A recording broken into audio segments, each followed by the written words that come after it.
Hello, Voices of Wrestling listener. Dave Ryan here. Have you ever wondered to yourself how many hidden gems are hidden away inside the last years of World Championship Wrestling? Have you ever asked yourself how many tenuous gags can be made about the name Mike Enos? And have you ever thought about what it sounds like for two Irishmen to interpret a very chaotic company through its B show? The answers to all this and more are just a click away. Check out Days of Thunder every second Thursday on the Voices of Wrestling Podcast Network.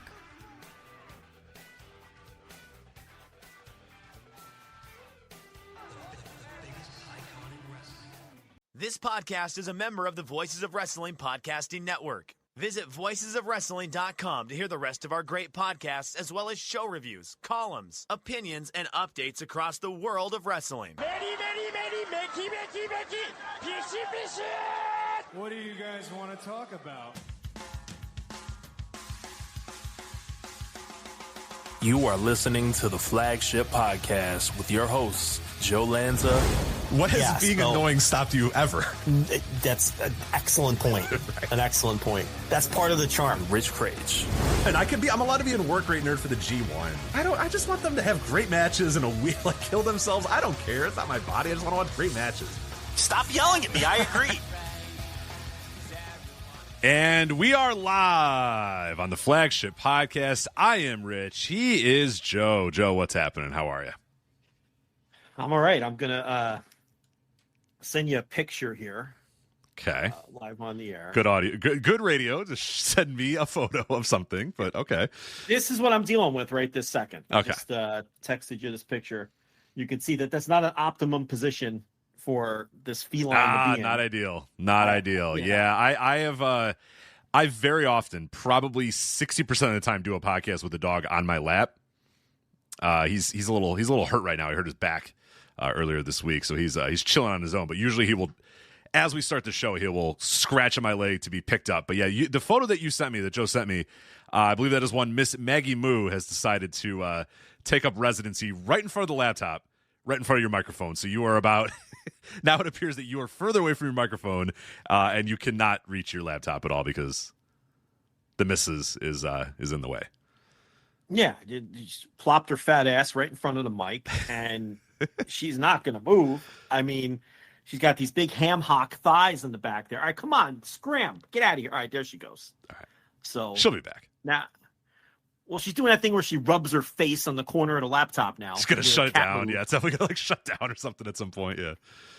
Rubbing her face on there. You got this picture of Jay White in the background of the flagship there.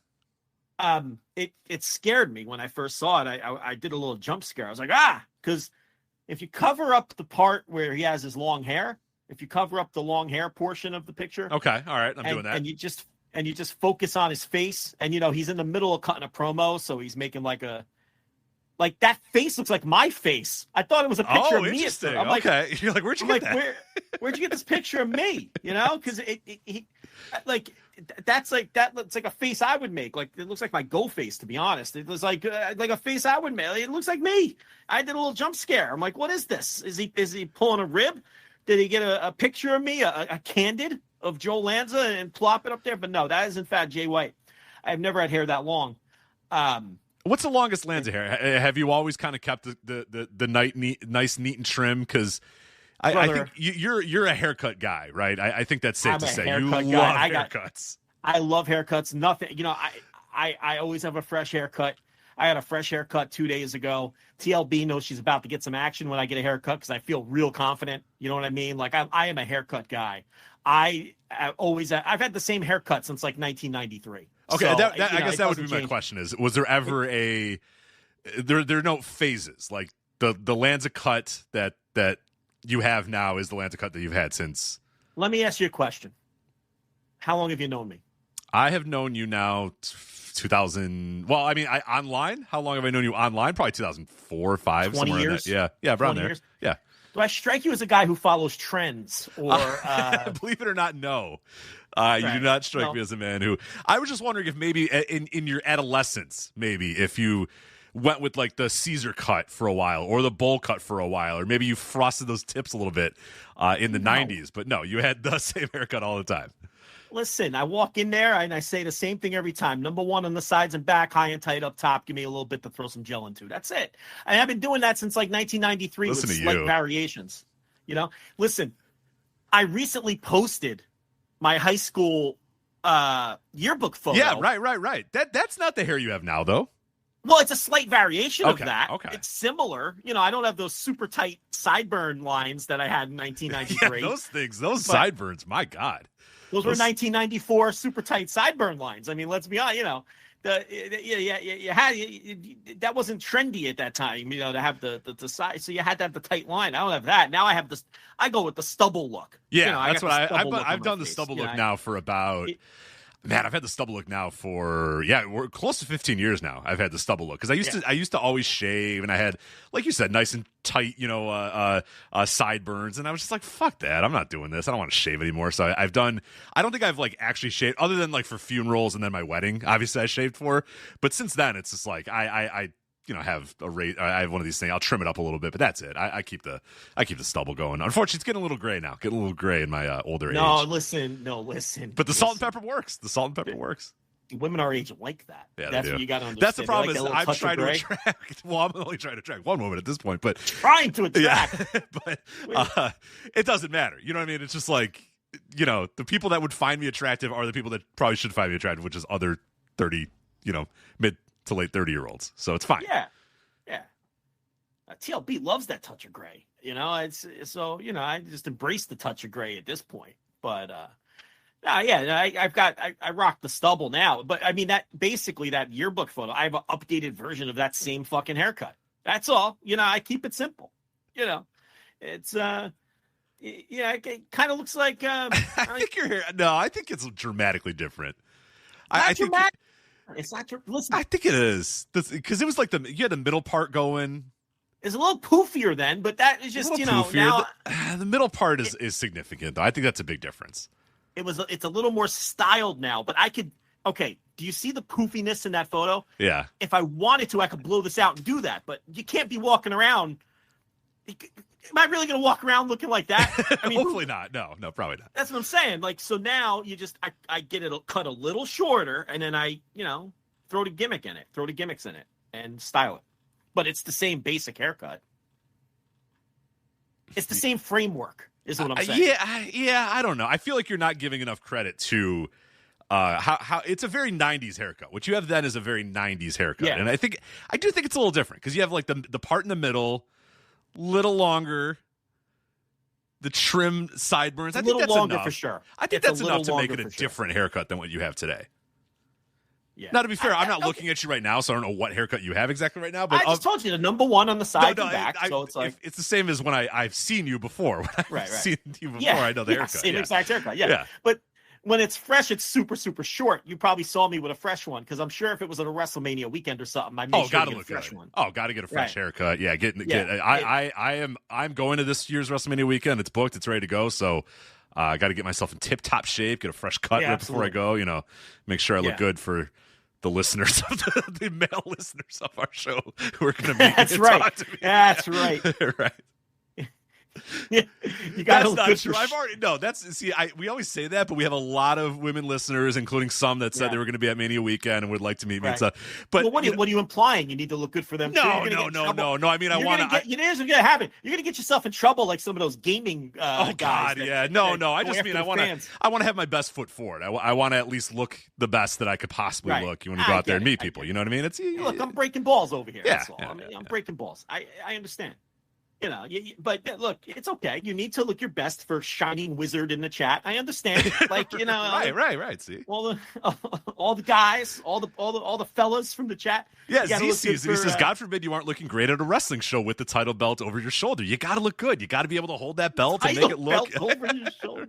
Remember when we were at the WrestleCon gimmick and that dude had literal guitar cases full of belts and we just stared at him in awe? Remember that guy? Yeah, and then got in an argument with the other belt guy. Yeah, the two belt mutants nearly came to blows right in front of us, which would have been a happening. And we stopped, and we're like, this is going to be a happening. Let's sit here and watch this. We had to watch it play out. They did not come to blows. No. And they both calmly just waited in, I believe it was either Ric Flair or Mick Foley's line. I think it was Ric Flair, because I think there was a dual line of Ric Flair and Jake Roberts, and they wanted to go to both. And something happened, but I'll never forget this quote as the luggage cart full of title belts guy, and then because there was both, there was a guitar case full of belts and then luggage case full of belts. Yes. Guy. Yes. And they were both in line, and something happened. I didn't see what started the argument, but I'll never forget the one guy looked at the other guy and said, "Man, we're here for the same reason, all right? Calm down." I was like, my God. You know, and that reason is wait in this hour-long line so that Ric Flair can mumble something to us, take out a Sharpie, and sign a WCW big gold belt, and then hand it back to you, and then you walk away to stand in another hour-long line so an 80s wrestler can take out a Sharpie and sign your belt and ignore you. Here for the same reason. I'll never forget. Because they were having this, they were talking back and forth. I forget what it was. They were arguing about something, and then the one guy just laid it all there. And he was like, "Man, come on. We're here for the same reason." And that worked. It worked. It stopped the argument. It did it. It de-escalated. Right. It de-escalated. It worked. Because the other guy, he came to his sense. He's like, "Oh, yeah, all right. You're right. You're right." It de-escalated it. They bonded over under their understanding of taking a picture with Ric Flair, who, by the way, Ric Flair that day, whoo, did you see when he walked past us when they took him away from the table? Oh, yeah. Leaving a long line, by the way. Glassy-eyed. He didn't know where the fuck he was. Ric Flair thought he was doing a 60-minute Broadway with Ricky Morton in Charlotte. He had no clue where he was. No. I mean, he had to be led away by his handlers, one under each arm, and he had that big smile on his face, but those lights were on, but nobody was home. That event was a rough go for whatever reason you want to put together for Slick Rick. Yeah, New York City, Saturday morning. Yeah, I can't imagine. I can't imagine what could possibly. Yeah, maybe Wendy wasn't around. I don't know. Yeah. Didn't Wendy divorce him too? And that Wendy Barlow is no more. Yes, Wendy Barlow is no more. Nurse, not Nurse BB. Nurse Fifi. Nurse Fifi is no more. That's who that was? That was the Nurse fuck Fifi. out of here. Yeah, of course. You didn't know that? Captain Fukin New Japan? Get the fuck out of here. That was her? That was Was it? Maybe it's not Fifi. Am I right? What was from her name? 93. The Fifi from 93. Well, what was her name? Was it Fifi? It was Nurse Fifi, right? Or not? I guess she wasn't a nurse. She was just Fifi, right? Fifi the maid or what? I guess she was more of a maid than a nurse. I keep saying nurse. She wasn't a nurse. No. She was a maid. She was a French maid. Yes. No, you're thinking of a Blink 182 album cover. Right, of course. With the rubber glove. Yeah, right, You're thinking about that. Yeah. She was she was a French maid. Yeah, like a very French maid. And she yeah. was that's Wendy never Barlow. Knew that was Wendy Barlow. They got back together. Well, oh wait, so they were together. Well, no, okay. Well, I don't think they were together at that time, but I mean, they're probably together, if you know what I'm saying. Elbow to the ribs. You think Ric Flair? Think Ric Flair let that come and go on a daily basis? You think Ric Flair had a French nurse gimmick by his side and didn't didn't partake? Yeah, come on. Take her to Space Mountain, show her who the 16-time champ was, right? No, yeah, for sure. But that I never knew that. That's something I probably should have known. But I never knew that was the same human being. Yeah, well, alas, it is no more. Ric Flair and Wendy Barlow are no more. They are no longer a couple. Just like Charlotte and Andrade and a lot of the Flairs. The Flairs don't have a whole lot of. Wait I think Charlotte's not with Andrade. No, come on, man. I don't listen. I don't keep up with this stuff. You're way out of here. Yeah, no, I'm out of the loop, huh? Yeah, I'll read it. People.com. Let's go to people.com. Let's go to the dirt sheets. Let's go to the entertainment dirt sheets here. All right. Charlotte Flair and Andrade El Idolo have divorced. Charlotte Flair, whose real name is Ashley Fleer, filed for divorce on June 18th, 2024, and a judge finalized their divorce on October 10th, so it has been a while. People confirmed on February 5th. Where are the sleuths? Where are where the David Bixen spans and such to find out these court records that this thing was finalized what's funny? October 10th, for God's sakes. Yeah, I don't know. Wrestling reporters tend to stay away from that stuff, even though it's not off limits. Like, as you can see, People is reporting it. I can understand why other sorts of you don't want to report like who's banging who. I mean, that's completely out of line, as we found out a few weeks ago when someone got in hot water for that.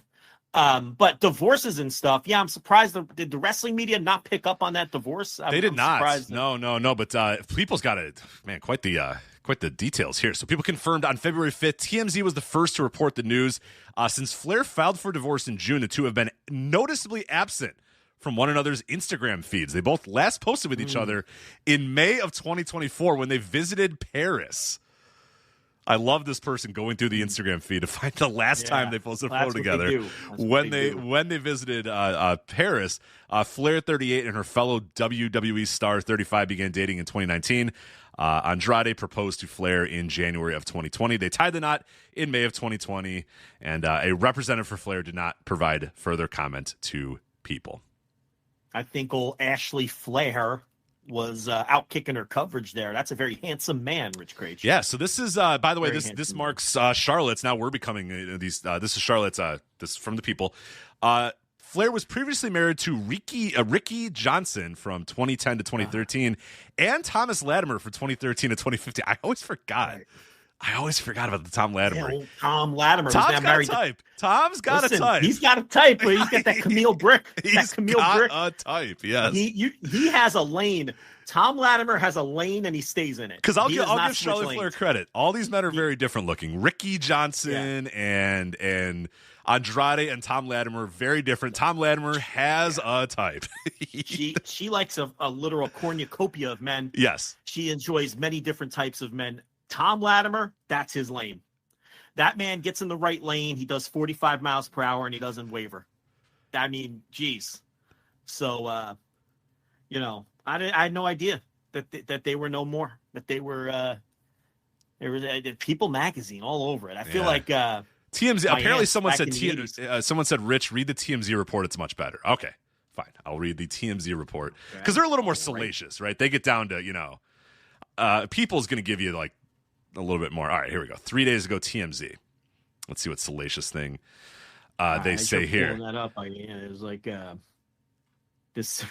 This totally reminds me of my aunts, like in the 80s, gossiping about the Hollywood break. Did you hear Tony Curtis got divorced? Right. Tony Curtis got divorced. I'm like, you listening as a kid. He's on number 7, that one. He's on wife number 7, that one. He's a good-looking man, but he thinks he's God's gift to women, You would think people would grow out of this at any point in their lives, and they just have not. They don't. They no never one grows do. out of it. No. But my aunts love that phrase. Oh, that one. He thinks he's God's gift to women. Right. They love that phrase. So these are just like men that get divorced to a lot or get married and divorced to a lot of people. So, okay. Exactly. Yeah. All right. So here is TMZ. Charlotte Flair divorces Andrade. Charlotte Flair is ditching her tag team partner in life. TMZ Sports has learned she's divorced Andrade. Court records we obtained show Ric Flair's daughter filed to separate from her wrestler hubby in Florida back in June of 2024, and a judge appeared to sign off on the divorce in October of 2024. It's not yet clear if a reason for the split was listed in court documents. Charlotte, a WWE superstar who just won the Women's Royal Rumble on Saturday night in Indianapolis, began dating Andrade in 2019. The two got engaged in 2020. In 2022, they tied the knot at a lavish wedding in Mexico. The couple had appeared happy in the months following the ceremony, with Rick even opting to team up with Andrade for his last match. There we go, little last match reference there. In fact, there were little to no signs of any recent trouble in paradise. Come on, guys. Trouble in paradise? How do you know? Yeah, what signs would they They know? weren't posting fights on Instagram, so clearly everything was A-okay with the relationship. Was a Kofi Kingston reference. Yeah, maybe.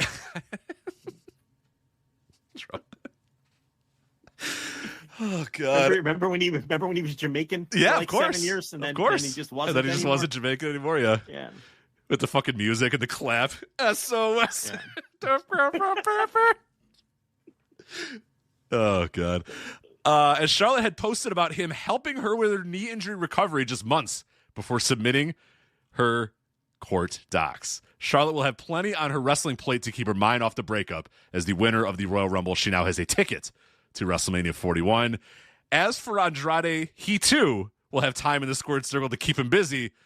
Although after he was eliminated in Saturday's Royal Rumble, he'll have to work a bit harder to get some run at Mania in April in Las Vegas. TMZ mentioned the Rumble, huh? Yeah. I didn't think that story was appreciably better. I think the chat lied to us. Yeah, that was fine. Why don't the chat listen? The chat should stick to the chat. Okay, let us produce the show because I didn't think that was a significantly better story. I got to be honest. No, Rich, other breaking than news. TMZ trying to allude to the fact that everything was fine because they had posted that everything was fine on Instagram. So it's like, well, clearly then, who knew? Who knew they weren't having a great relationship? Because on Instagram they were happy in beach photos, so they must have been happy forever. So, well, I do have breaking news. What do you got? My aunt has just texted me, and she has let me know that Farrah Fawcett has gotten divorced from Lee Majors. No. So, yes. God damn it. Yeah. It was in Us Weekly, and it happened in 1982, but she's still informing me of that today. In case you forgot. So, in case you forgot.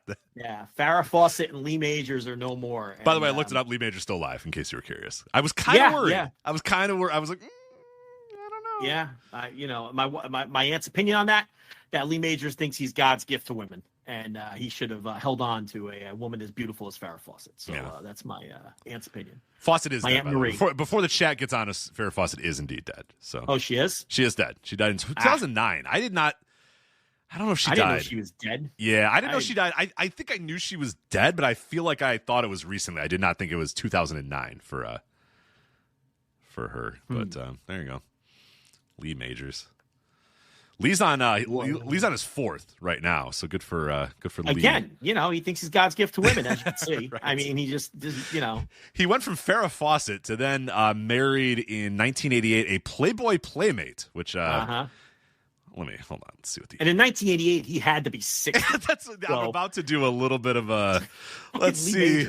Let's see how old Karen Velez. Karen Velez was born in 1961. And Lee Majors was born in 1939. Yeah, so let's see here. So let's do a little back of the envelope math here for. We'll let Rich do the math because he's terrible at it. I already have done the math, but I'm going to let him stumble. Please let me stumble through it real quickly. All right, so You're so bad at this. Yeah, it's terrible. Okay, so she was 27, not young, right? Not young.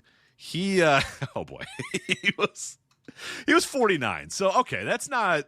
21 and 49? Yeah, 27 and 49. 27 and 49. Oh, 27 and 49? Yeah, that's not bad. I'm going to give Lee Majors a pass. Yeah. I think you got to shave a couple years for Hollywood. Right, and, right. And he's Lee freaking Majors, for God's sakes. It's like, he's a hunk. Lee Majors. He's a Hollywood hunk, as you would say. So, he could say, hey, look, I was still in my 40s.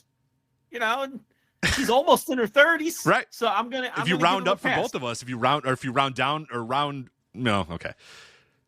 Don't round up for me. Round up for her. It's fine. I'm in my 40s. She's in her 30s. It's fine. Well, listen. This wasn't a relationship that was meant to last forever. They got divorced like 5 years later. Yeah, did not last very long. But that was the end of that. Karen Velez. Let's take a look at Karen Velez here. Yeah, I'm googling her too. Yeah, she's good for Lee. Yeah, I mean he looks significantly older too, but it was also the 80s, so everybody looked old. Yeah, he looks like. He probably looked 60 when he was. He looks like 61 years old, and yeah, she doesn't. Oh, I see that. Okay. Yeah. They don't look that awful together. Fine. It's not like DiCaprio running around with 18-year-olds. No. Yeah. Lee Majors, what are you gonna do? What can you do? Right. What can you do? It's nothing. Good for Lee Majors. Well, let me know if your aunt does. What's his aunt's name? It's got to be just some crazy Italian name, right? Marie.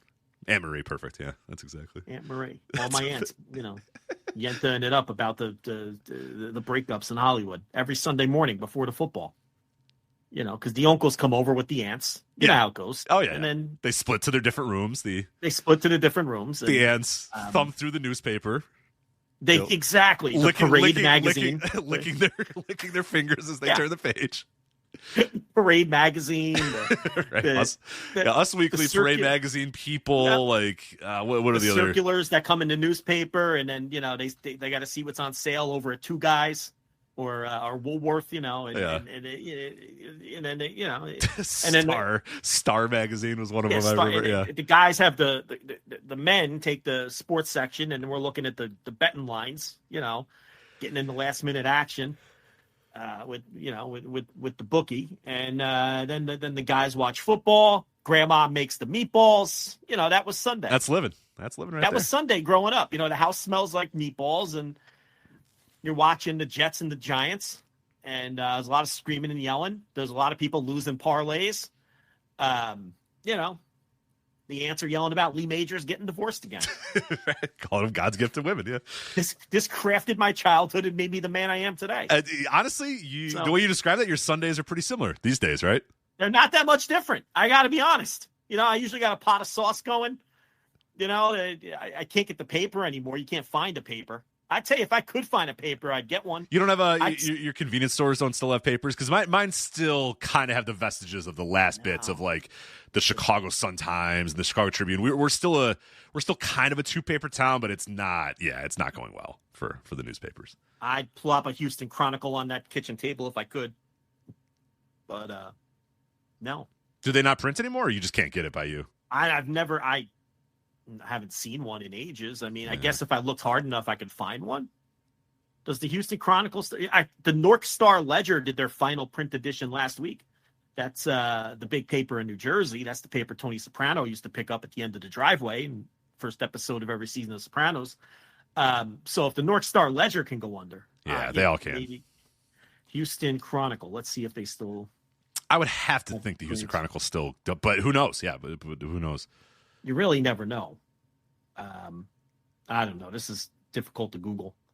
Oh, yeah, there you go. Print edition is available for purchase from the Houston Chronicle website. Why don't you get delivery? Keep it alive. I'm not going to go that far. I'm not going to go that far. Come on, keep it alive. No, you want to thumb through that paper. There's nothing like the paper, man. There's nothing. No, I would. I got to be honest. I would thumb through it. Grabbing that sports section, that's a different. Because we had the Tribune and the Sun-Times were the big ones in my obviously in Chicago, and I always loved the Tribune because I think that's kind of like what you're talking about, what you grew up with, where every section was its own section. So you could open up the paper, and then my dad would take news, my mom would take entertainment, and I'd run down and I'd get sports or whatever. But say if you were a Sun-Times family, you can't do that. It's a tabloid style. All of it was all in one. Which sucked. Right. It was just brutal. Yeah, or like I remember at school they used to have it. I was old enough that at school they had the newspapers in like study halls or whatever. So if you didn't have anything to do, you could grab the newspaper, and often I would grab it. And it'd be tough when you had the Sun-Times there, and you got to go all the way around and do the tabloid style. You're like because the front would be the news for the Tribune or the Sun-Times. You pick it up tabloid style. The front's the news. You flip it over to the back, and that's when the sports started. But the Tribune was so much easier. You got the big old hunk of paper in a blue bag. You rip the blue bag open, and everybody can grab their own little section. You get your own section. Mom grabs the entertainment, arts and leisure, and the sale papers. My dad grabs news. He grabbed sports at like 5 a.m., but he was already well done with that. He had already finished all the cigarettes, all the shitting that he was done. So by the time I was up, sports was all mine. You got the secondhand version. Yeah. He'd even tell me. He'd even like preview it for me. He's like, "Oh, there's a good story about the that guy."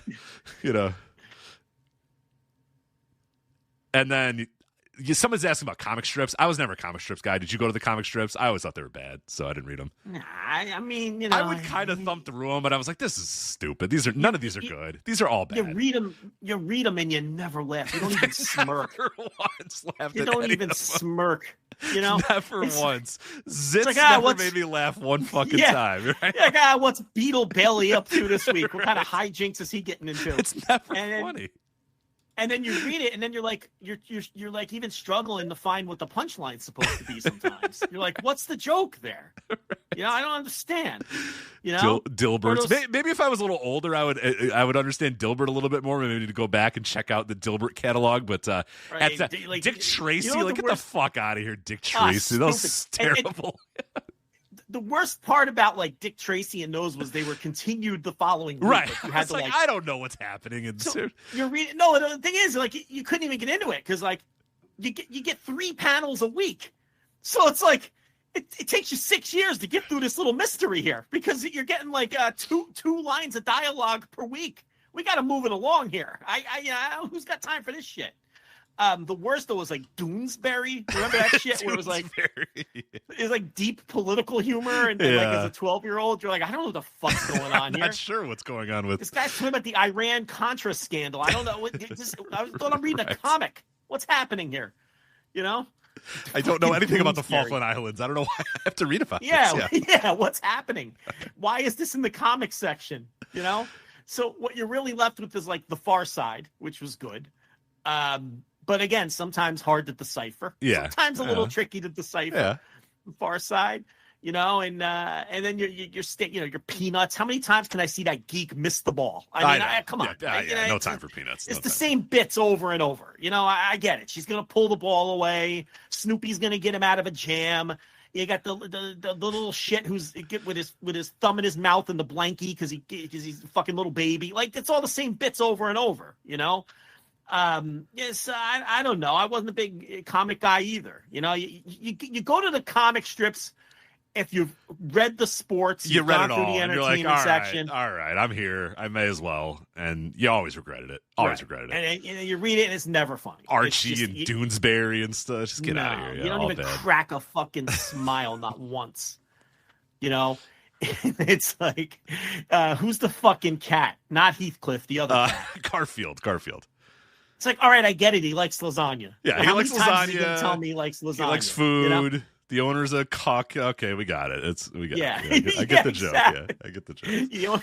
The owner can't keep a woman. So what? I don't know. You know, and then you had Dollar Store Garfield with Heathcliff, which is a little funnier because Heathcliff could be a little edgier than Garfield. Right. What are we doing? Yeah, but I didn't. No. Yeah. Someone said Family Circus. I don't know. I'm looking up Family Circus. I don't know if I remember. Oh my God, I do remember Family Circus. Yeah, the it was worst. like bad family humor, and everyone ended with like love and a hug. Yeah. Family Circus. Fuck like, off. Yeah, get out of here. Yeah, get out of here. Your bullshit fucking Family Circus. It was always like, it always had some cute message at the end, you know, like at the end of the day, we all love each other. What? Come on. Again, it's a comic strip. What are we doing? Stupid. Yeah. I wonder, did those guys, are they still, I don't know. Still run those things? I have no idea. Yeah. What's Dick Tracy up to at this exact moment in the comics? That one might be going because that started in like the 40s. So I'm sure it's been different writers over the years. I'm here right now. I'm looking at Dick Tracy, February 1st, 2025. Yeah, see, because they keep changing writers. Let's see if Family Circus is still going. That's a good one to check out. All right, let's see. Launch date, February 29th, 1960. And it's hard to tell. Oh, he died in 2011. It might be the end of Family Circus. Oh, his son took it over. Let it go. Let it go, man. Yeah, looks like it's still going.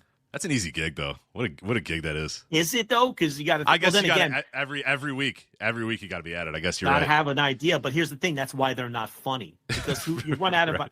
After the first 6 months, you have no more ideas on how to make these things funny, and then you're just going right back to, all right, well, let's have them dive into a plate of lasagna. Right. Okay. Because here's and this is what we're talking about here. Okay, this is the February 6th edition of the Family Circus. So the one that I guess today, I don't know. I guess it's coming out today or whatever. Okay. The girl is brushing her teeth, and the quote says, "After I brush my teeth, do I have to do the string thing?" Is that the punchline? That's the bit. Yeah. See, that's what I mean. They stink. That's not funny. Who's laughing at that? Right. And you might be saying, "Oh, well, if you have a kid, you can relate to that." No. And I'm like, "All right, I have a kid. It's still not funny." Now, if it had. Like, see if that happened in my house, I'd say, yes, of course you have to floss, you little dope. What do you want to wrap in the mouth? Now that'd be funny. You know what I'm saying? Like, but there's no follow up. Like the punchline is just the kid is asking about the string. What's the punchline that the kid doesn't know it's called floss? Yeah. Why is that funny? How is that funny? On the February 1st episode, the February 1st Family Circus, one of the boys looking at a goldfish in a bowl, which kids even have goldfish in bowls anymore. I feel like that's past its peak, right? Oh, have your kids ever had a goldfish in a bowl? Yeah, they get the beta fish, the betas. Oh, I had a lot. Yeah, I had some beta fish. Beta fish. But unfortunately, I had two of them, which I didn't know, and nobody told me, and they killed each other. So, yeah. And then I put one time I put a goldfish in there, and they both teamed up to kill the goldfish. That wasn't great. That kept getting beta fish, and they kept dying in a week, and she couldn't understand it, and she'd keep going to get more. And I'm like, you're just killing fish at this point. Right? Can we not keep killing fish? Yeah. Finally, she asked at the pet store, and they're like, well, what water are you using? She's like, I'm using the tap water. They're like, College Station tap water. You can't use that for fish. She was murdering these fish because she didn't ask that to begin with. You got to get like the, what do you call it? The fucking special water from the grocery store. Distilled water? Yes, you got to get distilled water and all that. And it's like, she didn't know that. She killed like a half a dozen beta fish. Just suffocating them. Like one after another, just painful, fucking awful deaths. She'd name them, and then 2 days later, float at the top when he woke up. Yeah, it's brutal. Yeah, starting to rot already. When fish. Yeah, awful. So the February 1st Family Circus is a this is written by like a 45-year-old too, because it's like a kid looking at a goldfish in a bowl. And he says, I wouldn't want to be a fish. Their whole life is one long bath. That's the joke, right? Because, I get it, because kids don't like baths. Yeah. Man. Oh. Family Circus, how do you do it? I tell you. Could you imagine that guy fucking? Family Circus guy. He's got to be the worst at sex, right? Like, he's just dry. Just based on his boring, sense of humor. Like, yeah. Like, he turns to his wife, would you like some coitus tonight, darling? And then they just it is Valentine's Day. Should we do it? Right? Yeah. And they just have the most boring missionary possible. Yeah, at the next 11 always minutes. the same. Yeah, always the same. Yeah. It's like their anniversary, like yeah, maybe 2 or 3 times a year at most. Valentine's Day, their anniversary, his birthday. Not her birthday though, obviously, given his horrible sex. And she's so bored. She wants to mix it up, but he's like, "No, I want to stare in your eyes." Yeah. He refuses. So she's reading like romance novels from the grocery store with Fabio on the cover. Yeah. Well, just to get any excitement in her life. Are you aware of this new phenomenon of the romantasy books? Romantasy. Yeah, is TLB a reader of any kind or no? No. Okay. These romantasy books have swept through this household, and now the nurse is reading books about dragons fucking and stuff. It's oh, come on. Very weird. Yeah, it's the nurse is reading this shit. Yeah, Fourth Wing is the newest one that just came out. That was all the rage. She had to go to a grand opening event at a bookstore near here. There's a lot going on. Yeah, it's a lot. There's whole sections of bookstores now. Yeah, a lot of dragons. Yeah, What is that? Yeah, it's very weird. Because she's never into this sort of stuff before. I've tried. It's too far gone. Here's the thing. I get to play a lot of college football now. That's true. Because I'll be like, all right, you ready to go to bed? She's like, well, I want to read my books. So I'm like, all right, well, I'll just go. Yeah, fine. All right. Yeah, you finally won a natty. I finally won a natty after all that work. I was able to really focus the last couple nights and really, get a hold of my team, understand what they do best. Not jumping in once a week or whatever. It was like, I really go to town here. I got to get 12 games done in a week. This will be perfect. So that's one advantage, I guess. Yep. Dweezy says, working at a library, I see a lot of these books coming and going. Yeah, it's a thing now. It's a thing. I guess TikTok has made these books very big. So I don't know. I don't get it. You don't think TLB would be into dragons fucking or no? Or people fucking? I don't think people fuck the dragons. I think actually, you know what? I don't think the dragons fuck. I think the people around the dragons fuck. Like humans are banging in and around the dragons. I see. I could see her getting into some erotica. But not like dragons and shit. Like, she's definitely not into that. I think they're people that are either fighting or working with the dragons, and then the humans are banging in between the dragon fights. Okay, so the dragons aren't fucking each other. I don't think the dragons are fucking each other, no. What about like the cave people, the trolls and shit? Are they like fucking? As far as I don't know. I don't know about the amount of mythical creatures. She tries to talk to me about these books, and I'm just like, I don't really. You just gotta zone that out. Yeah, I'm like, what are you talking about? You're not listening. What are you talking about? Yeah. She's like, oh, you don't understand. You're not going to read them, are you? I'm like, no. She's like, oh, you're not going to understand. So, yeah. Here's a Doonesbury. Here's a Doonesbury that caused controversy. Are you ready? Caused controversy. Okay, yeah. There were many. There's probably 100 of these on Wikipedia that caused controversy. Here's one from November 1972. A November 1972 Sunday strip depicting Zonker. I guess that's a character in the Doonesbury extended universe. The strip depicting Zonker telling a little boy in a sandbox a fairy tale, ending in the protagonist being awarded, quote, his weight in fine, uncut Turkish hashish, end quote, raised an uproar among readers. Sheesh. The Turkish hashish was too much for the readers in November of 1972. That is kind of a lot. That's a lot. Yeah, I mean, that's the devil's lettuce there in 1972. Reefer Madness, at its peak. I get it. In March of 1995, John McCain, he of the human cockfighting, right? John McCain, denounced Trudeau on the floor of the Senate. Quote, suffice it to say that I hold Trudeau in utter contempt, end quote. Wow. This was in response to a strip about Bob Dole's strategy of exploiting his war record during his presidential campaign.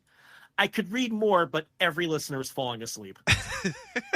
Why did anyone read Doonesbury? Like, what are we doing? He's doing comic strips about Bob Dole's campaign strategies. That's what I'm saying. And you're reading this as like an 8-year-old. You're like, all right. Yeah, that's what I mean.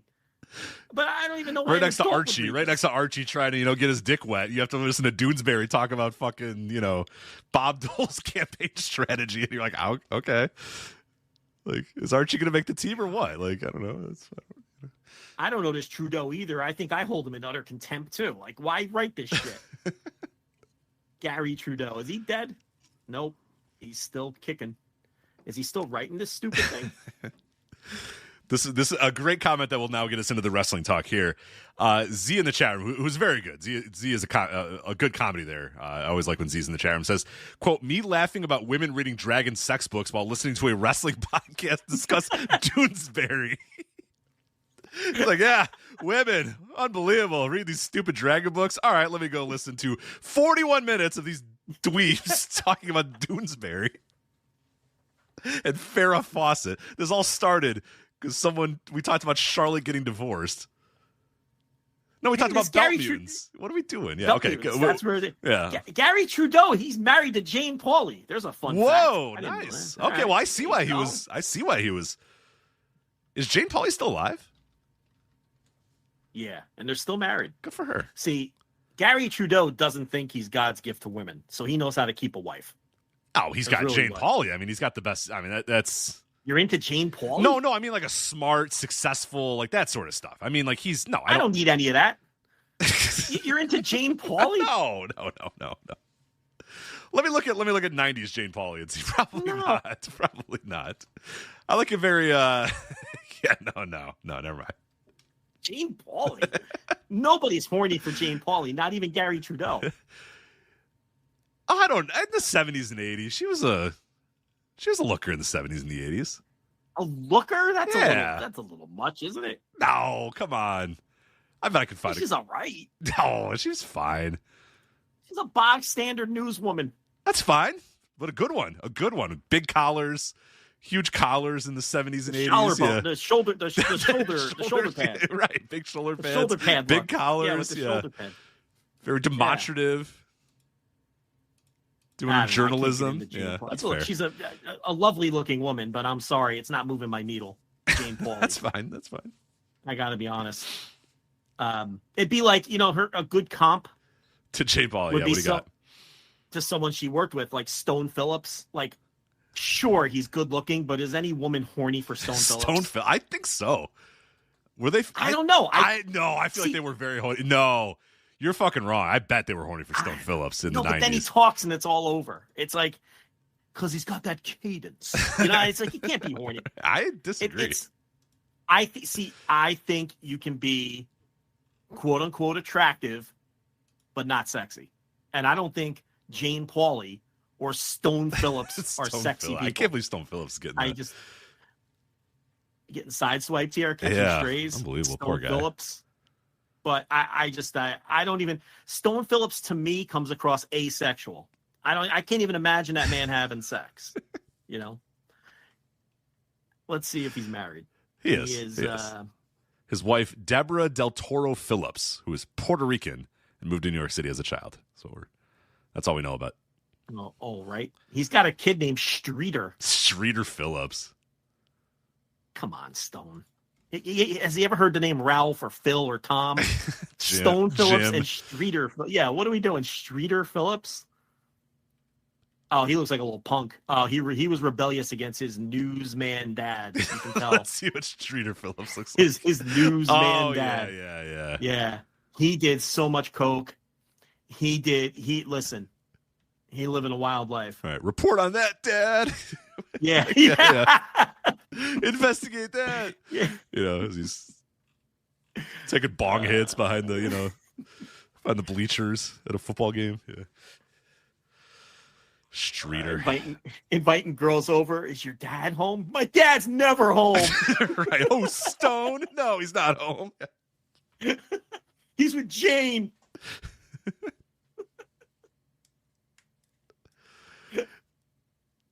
He's busy with Bob Dole's campaign strategy.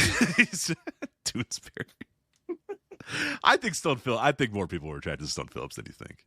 I don't think in the so. 90s. Nah, he had a very 90s, like generically 90s attractive look. Yeah, but there's no sex appeal. Okay, I feel like. Well, I don't want to bang him. I'm just saying I'm trying to get in the mind of a 90s woman. I see what you mean though. I see what you mean.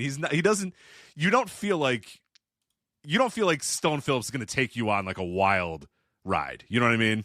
You could be good looking but not have sex appeal. Correct. Is what I'm saying. I see what you're saying. Okay.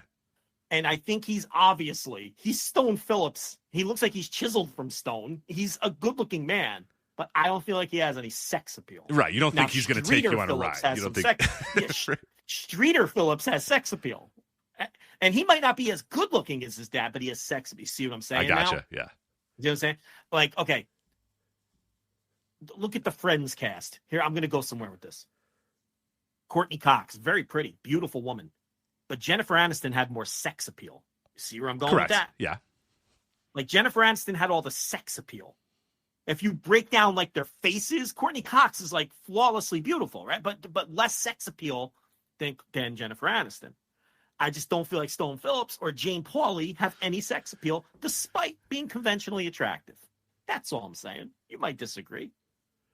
I could see like 80s or 90s grandmas being like, oh, that's Stone Phillips. He's a handsome man, but I don't feel like 25-year-olds in 1980 were sweating Stone Phillips.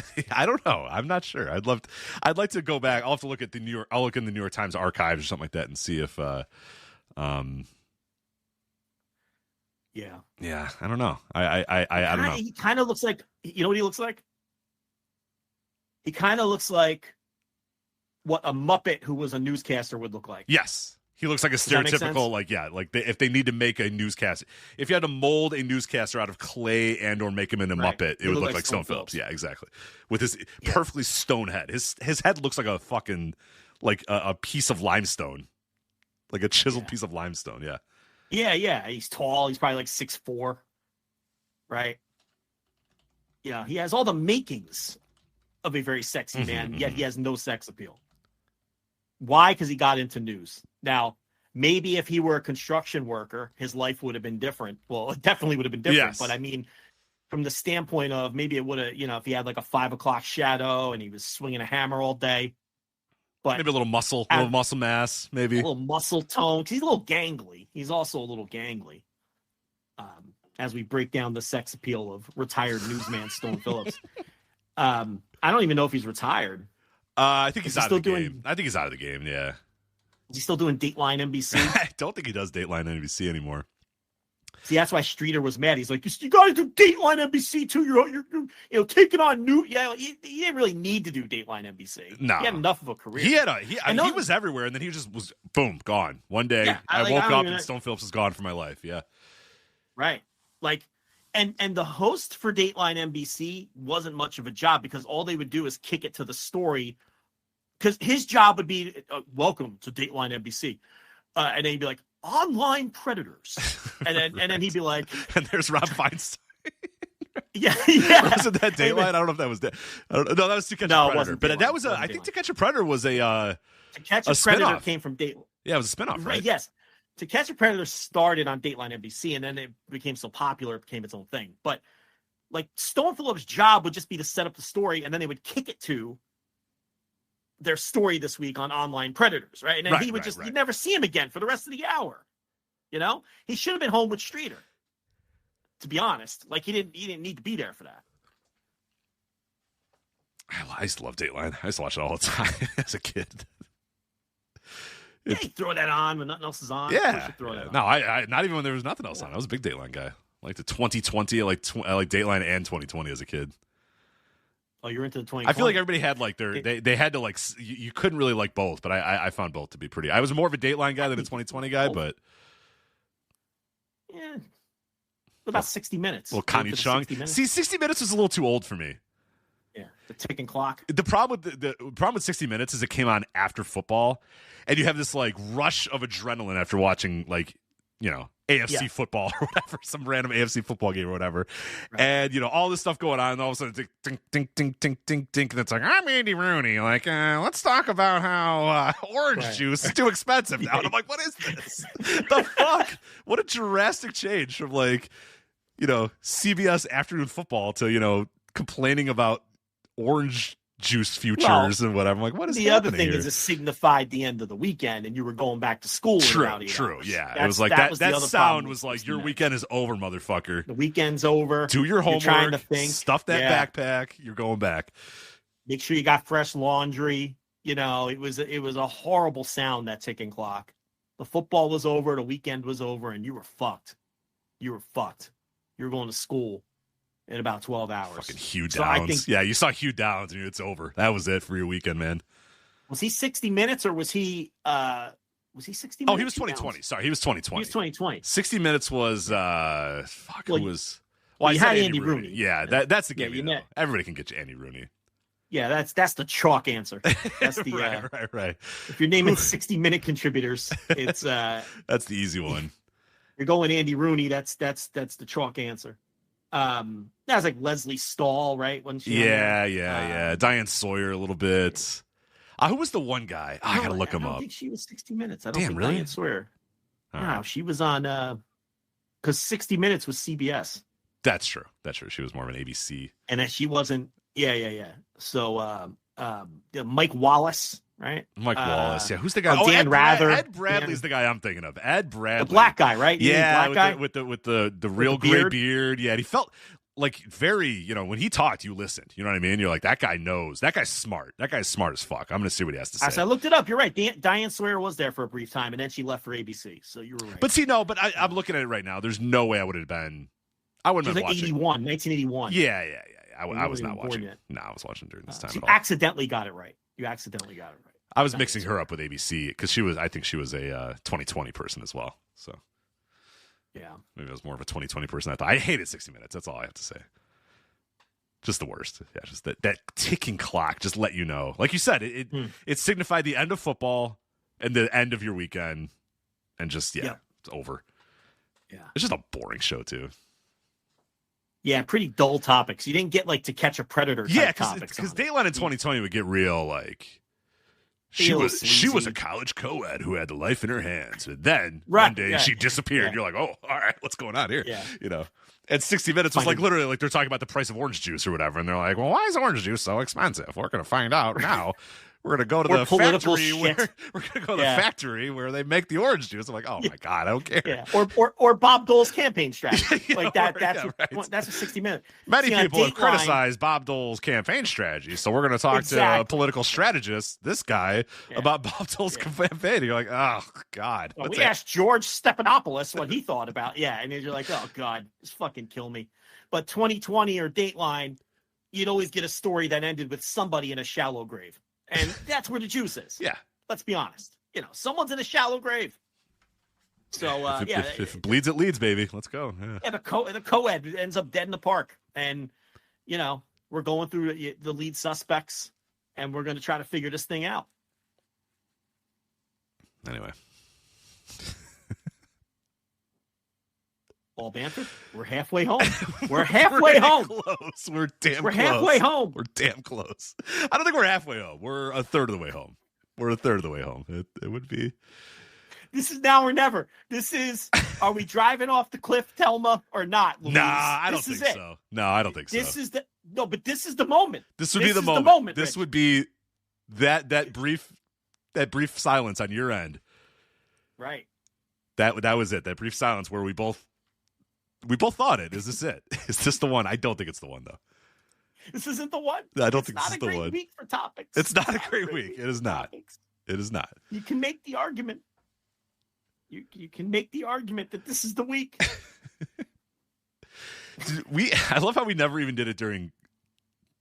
Like COVID would have been the time that we would have done it, but then we talked more wrestling than ever. AEW reviews. We talked more wrestling than ever during COVID. Who wanted to banter during COVID? Right. What are we going to talk about? Yeah. Right. Yeah. Hey. So anyone get the thing this week? Well, yeah, my aunt, my neighbor, the guy down the street. I heard he died. Who wants to banter during COVID? Yeah, you're thinking about the vaccine? Well, I don't know. I tried to sign up the other day, but I'm still a little hesitant. What are you going to banter about? Nobody wanted to banter during COVID. Yeah, we had to talk about Daichi Hashimoto instead. So, and you think sports will ever come back? Who's to say? Who's to say? It's rough, man. I'm going through the old observers at the time, and because I'm doing the Change the World, the AEW retrospective series I do at flagshippatreon.com, and it is very funny.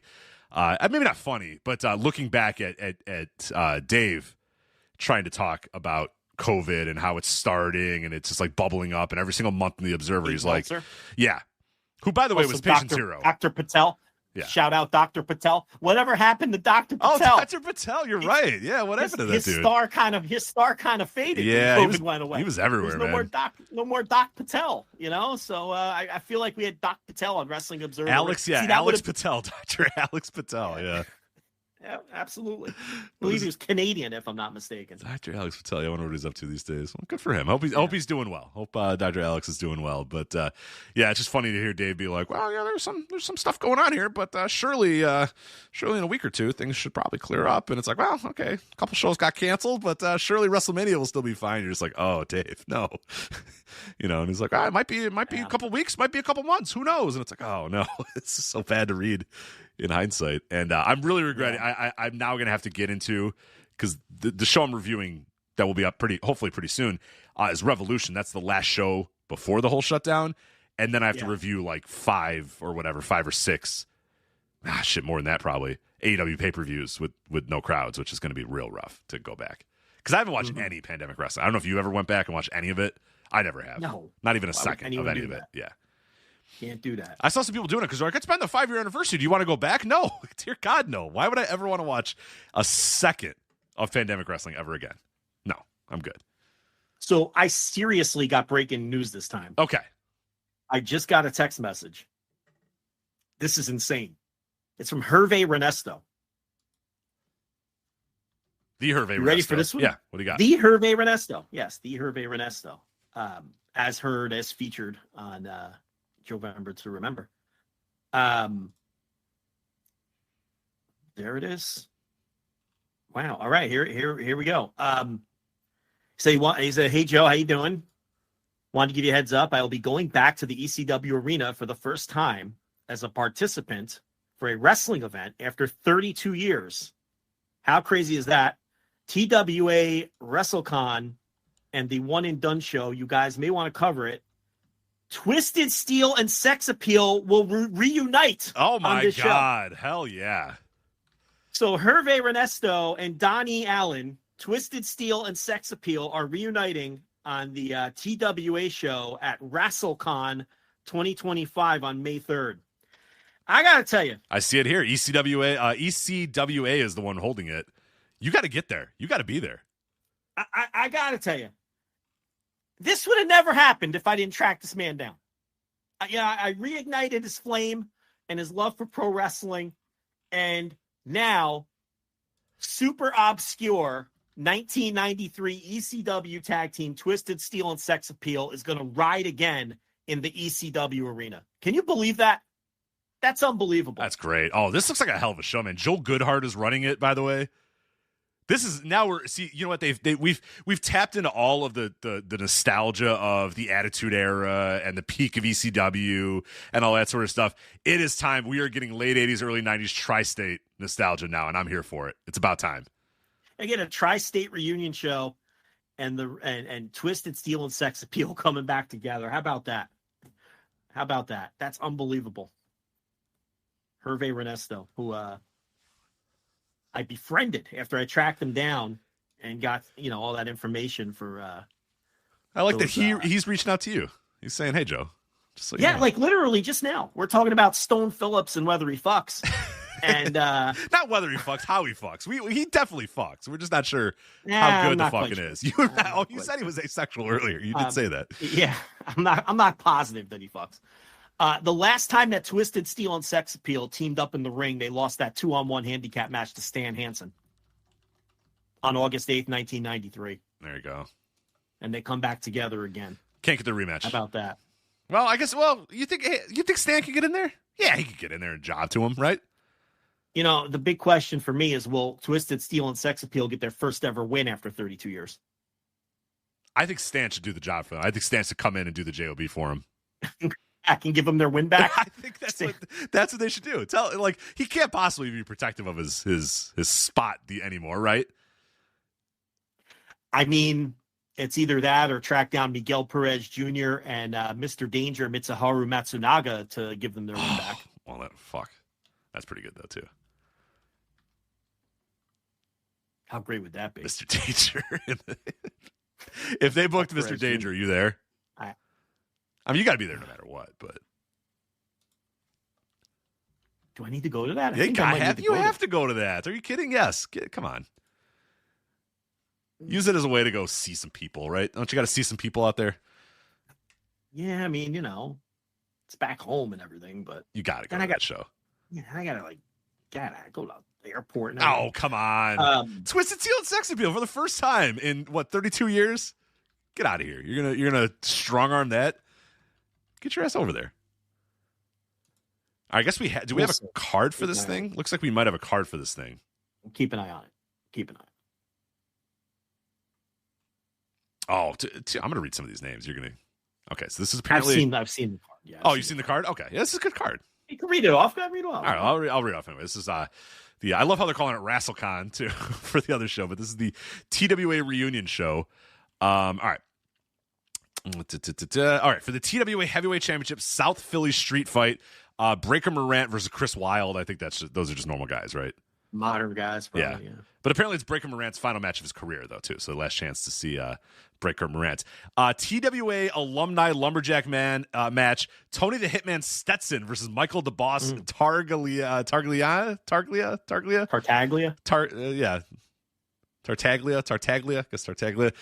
This apparently is Tony Stetson's final match of his career. He's hanging up the boots. After this, he's like, this is it. TWA Legends Tag Team match. The Memphis Mafia, Dangerous Doug Gilbert and Wildfire Tommy Rich versus Franchise Shane Douglas and a mystery partner. Come on. You're not going to be there for that? Doug? Wildfire Tommy Rich? Come on, man. You got to be there for that. Doug Gilbert, also very helpful to Joe Bember. See? A lot of people could think. Guests announced so far for WrestleCon, Bill Apter, Sabu, Mr. USA, Tony Atlas, the Raging Bull, Manny Fernandez, Barbara Goodish, the widow of Bruiser Brody, Doug Gilbert, Tommy Rich, Shane Douglas, Medusa. Come on. I told you I think about it. I don't know. They're saying they're not giving you enough credit. They're giving Chubby Dudley the credit. They said this all started thanks to TWA Ringmaster student Bay Chubby Dudley Ragney or Ragnai or whatever the fuck his name is on a podcast interview. Goes on a tirade saying that a banner needs to be dropped in the 2300 arena to show respect to Larry Winters, DC Drake, Johnny Hotbody, and Tony the Hitman Stetson and Joel Goodhart. Yeah, Bay Ragney is Chubby Dudley, and before that, HD Ryder. But he does all these podcasts with the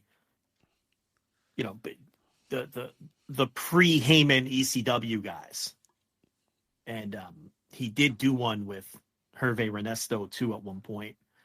after. You see, he was only Hervé Ernesto under Eddie Gilbert. He usually wrestled as Ernesto Benfica, but Eddie Gilbert renamed him Hervé Ernesto because it was like a rib on Tom Ernesto. That's the mind of Eddie Gilbert. But in fact, to the point where when Tito Santana came in to work ECW and he met Hervé, he asked him if he was related to Tom. And Hervé Ernesto had never heard of Tom Ernesto, and he had no idea what he was talking about. And I had to explain that to Hervé Ernesto 30 years later, why Tito Santana asked him if he was related to Tom. He never made that connection. But yeah, I don't know. I'll have to think about it. I think you got to go to that show. I mean, middle of baseball season. I might miss a race. Dude, when else are you going to have a tri-states reunion show with so many of these guys that you can maybe go and talk to and or just see for the last? I mean, that I know you're not into like watching, but this isn't sucking from the same teat of the Attitude Era nostalgia or 1996 ECW. This is very unique. Once in a lifetime here. Yeah, he's all fired up. Ernesto Benfica, very fired. He's got a little graphic here he sent me. So very excited about this. Special guest, Ernesto Benfica. Looking good, too. Good for him. Yeah, because he got out of the wrestling business. That's why he looks good. Yeah, exactly. Yeah, When he got to a part in life where he became an adult, he said, you know what? I don't want to be in this wrestling business anymore. I'm going to get out of this thing. And now that's why he looks good in his advanced age. So he wasn't making towns, and good for him. Well, since you did that, we already broke it, so we might as well get into the rest of wrestling this week as well. Since we're talking about the TWA reunion show and Hervé Ernesto, we might as well get slamming on the brakes at the end of the slamming on the brakes. Well, you talked wrestling, you broke it anyway, so that's fine. Because we got a couple things to talk about here. We got New Japan's New Beginning in Osaka show coming up this weekend. We'll preview that show. Looks really, really good on paper. We saw a couple matches from the New Beginning tour as well. We'll talk about the matches of consequence on the tour.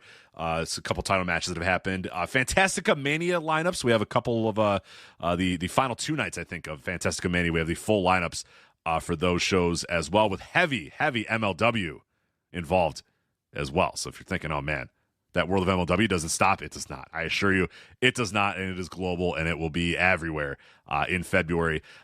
Grand Slam Australia card, we have a couple more matches on the card, plus we officially know when we're going to be able to watch it, so that is going on with the Grand Slam Australia card. And Yeet Man is getting a push. Jey Uso won the Royal Rumble. We're going to talk a little bit about his and we talked a little bit about it in the aftermath on Instant Reaction Live. We did an Instant Reaction Live for Royal Rumble, which you can go listen to if you want, because we're not going to review the Royal Rumble. If you're jumping onto the show here and going, hey, they're going to talk about the Royal Rumble, we're not. We already did that for 2+ hours on Saturday on Instant Reaction Live. That's on our $10 tier at flagshippatreon.com. So if you want an in-depth review of the Royal Rumble, I can do that on the $10 tier, flagshippatreon.com for Instant Reaction Live. But we're talking a little bit more about Jey Uso and the push, and kind of taking a longer form, big picture look at his path to WrestleMania and what they should do and what will happen afterwards and all the other stuff going on with Jey Uso. But I think real quickly, let's talk about these Netflix numbers for the Royal Rumble and Raw, because we're now a couple weeks into getting Netflix numbers, internal numbers from their Tudum website, which, whether we want to take them as truth or whatever, we could only judge them by the numbers they give us. But we have enough now to see trends and see how different things are playing out and all that sort of stuff. So I wrote about this a little bit during the week on flagshippatreon.com as well, $10 tier if you want to go read that. But I thought it deserved a little bit of discussion on the Flagship proper. So we'll start off with the Royal Rumble. So the Royal Rumble, Tudum said that the Royal Rumble 2025 finished 10th in Netflix's global top 10 for English language shows with 2.1 million views worldwide. Now, the Royal Rumble is top 10 in several countries across the world, and Australia, and Bolivia, and Bulgaria, and Chile, and yada, yada, all these different countries. It was number 1 in both Mexico and Bolivia. But regardless, let's go with that top number 10 in Netflix's global top 10 for English language shows, 2.1 million views worldwide. Now, we should note with the big caveat that with that is the number does not include streams in the United States, because people in the United States are obviously still watching on Peacock. So without the help of the United States, globally, Royal Rumble 2025, 2.1 million views worldwide. Joe Lanza, what do you think of that number? Are you surprised, shocked about what you thought it was going to be? Where are you at with that number? I saw a lot of people burying that number. I mean, look, it doesn't include the United States, obviously. So I don't know. I think I wasn't particularly shocked by the number at all. I now at least we have a baseline to go off of for the future shows with these worldwide numbers. But with the show airing on Peacock in the United States, where the vast majority of the viewership is going to be coming from, I personally didn't see the number. It's hard to assess it because we haven't had a baseline for it. But just based on what Raw is doing on Netflix, I didn't think that the Royal Rumble number was particularly low, like a lot of other people did. I thought it was. Now, if you would have asked me before WWE started on Netflix and we didn't know how many people were going to be watching Raw on a weekly basis, and you gave me that number in November or something, I probably would have thought it was low. But I think at this point, I have recalibrated my expectations for how many people are watching this stuff on Netflix. Right. Because the Raw number this week dropped again, which is what you were going to get to next. Not by a ton, but it went from 3 million to 2.9 million. So that's 3 straight weeks of declining numbers. We knew that was going to happen. That's always the trend. And I think we've probably just about reached the settle point of where Raw is going to be. I think if I had to guess, this is it. I think Raw from this point forward is going to sit anywhere from 2.5 to 3 million each week on Netflix, with the worldwide number, which does include the United States. Now, that number, I think, is low. And I think what we've learned here is as far as a television or streaming product, WWE isn't nearly as hot as people think it is.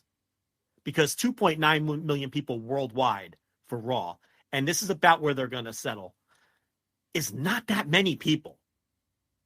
When we know that, at least, what do you think? Do we know how many are coming from the United States? It's got to be the, 1.5 million of that at least, right? Just based on what they were doing on USA, unless you think that that they've lost a ton of viewers in the United States moving to Netflix, and the rest of that number is being made up by the international. But my point here is, based on what Raw does, I wasn't shocked by the Royal Rumble number. That's a long answer to your question. Yeah. No, I think, and I kind of talked about this a little bit in the written piece that I did. You and I have talked about this forever, going back to when the WWE Network originally was announced. And you'll recall we had a lot of people, listeners at the time. I don't know if these people listen anymore, but maybe you still are. But there were listeners at the time that would routinely argue with us so the WWE Network number came out, and it was pretty low when it first got announced. And we were like, yeah, that's not a great number. That's a pretty terrible number. And everybody said, oh, it's fine because once they add international, that number is going to skyrocket. And we always said, no, it's not. Like, there's this idea that there's a lot of people globally that really, really, really want to watch WWE programming, and that never really holds up to any sort of, when they tour there. Yes, when they come to a city or a region or a country for the first time in a year or whatever, yes, it does good attendance. But, globally, there's never been that many people that really want to watch WWE programming all that much. So I'll never forget when that first international number came out for WWE Network, and it was like 300,000 new people subscribed, outside of the United States. And that was a bunch of different countries and stuff. People kind of, then the goalpost moved to, oh, well, what about this country, that country, that country? We're like, look, it's not going to get that much higher. And I wrote about that in my piece, that even at its peak, even at its biggest peak, this is WWE Network in Q2 of 2018, which was the highest the network had ever gotten. They only had 484,000 international subscribers. Okay, 484,000 people said, yes, I will pay $10 to access the WWE Network.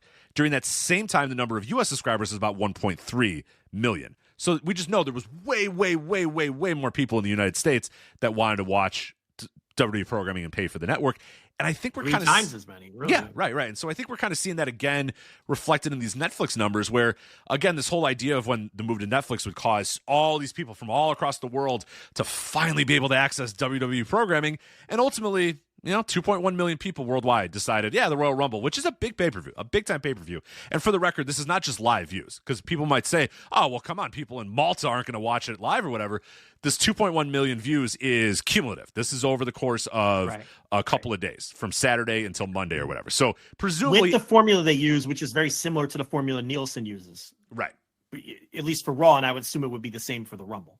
Right. So presumably anybody that would have wanted to watch the Royal Rumble has already watched the Royal Rumble by the time these numbers come out on Monday. So maybe significant numbers anyway. Right. There might be a few people that trickle in here and there, but come on, we can pretty much assume that anybody statistically insignificant, right, who really, really wanted to has already watched it. So I think that just kind of tells us that, yeah, with 2.1 million views worldwide, is probably, you could probably double that, I would say, for U.S. people, depending on, we don't get Peacock numbers, we can't really say exactly, but I think it just, it falls in line similar to what we saw with the WWE Network thing, where, it's not. Yeah, if you want to say, well, why don't you do it this way?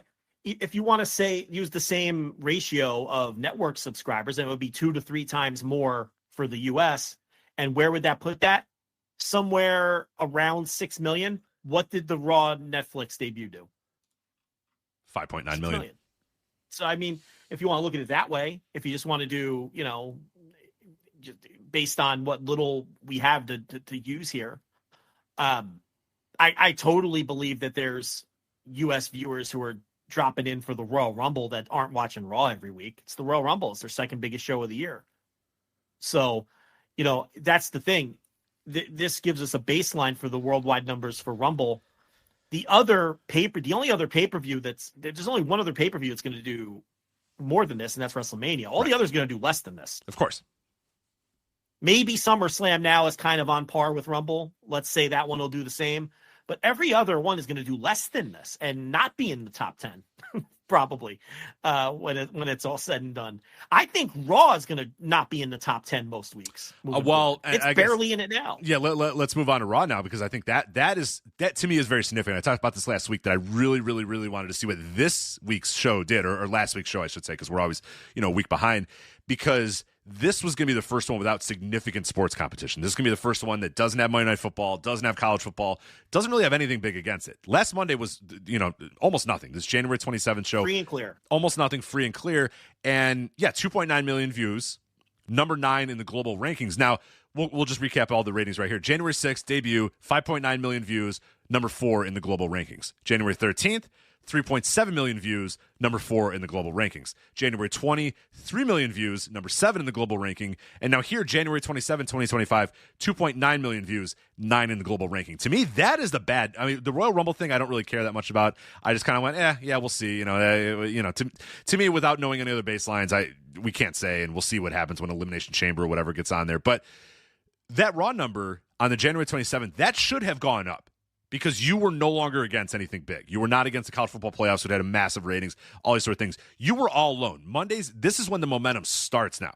It should be for this January 27th Raw, and it just didn't. Now, some people might say, well, the Raw after Royal Rumble is when people really start jumping into WWE.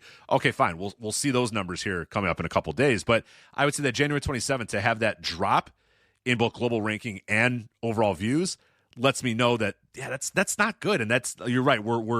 I think we're about hitting, or very close to hitting, what that baseline is going to be, which, globally, the whole fucking world, and it's 2.9 million views. I mean, and it's under 3 million people. That's it's not impressive. But look, we weren't impressed with the 5.9 million. Now they're doing under 3 million. This is globally.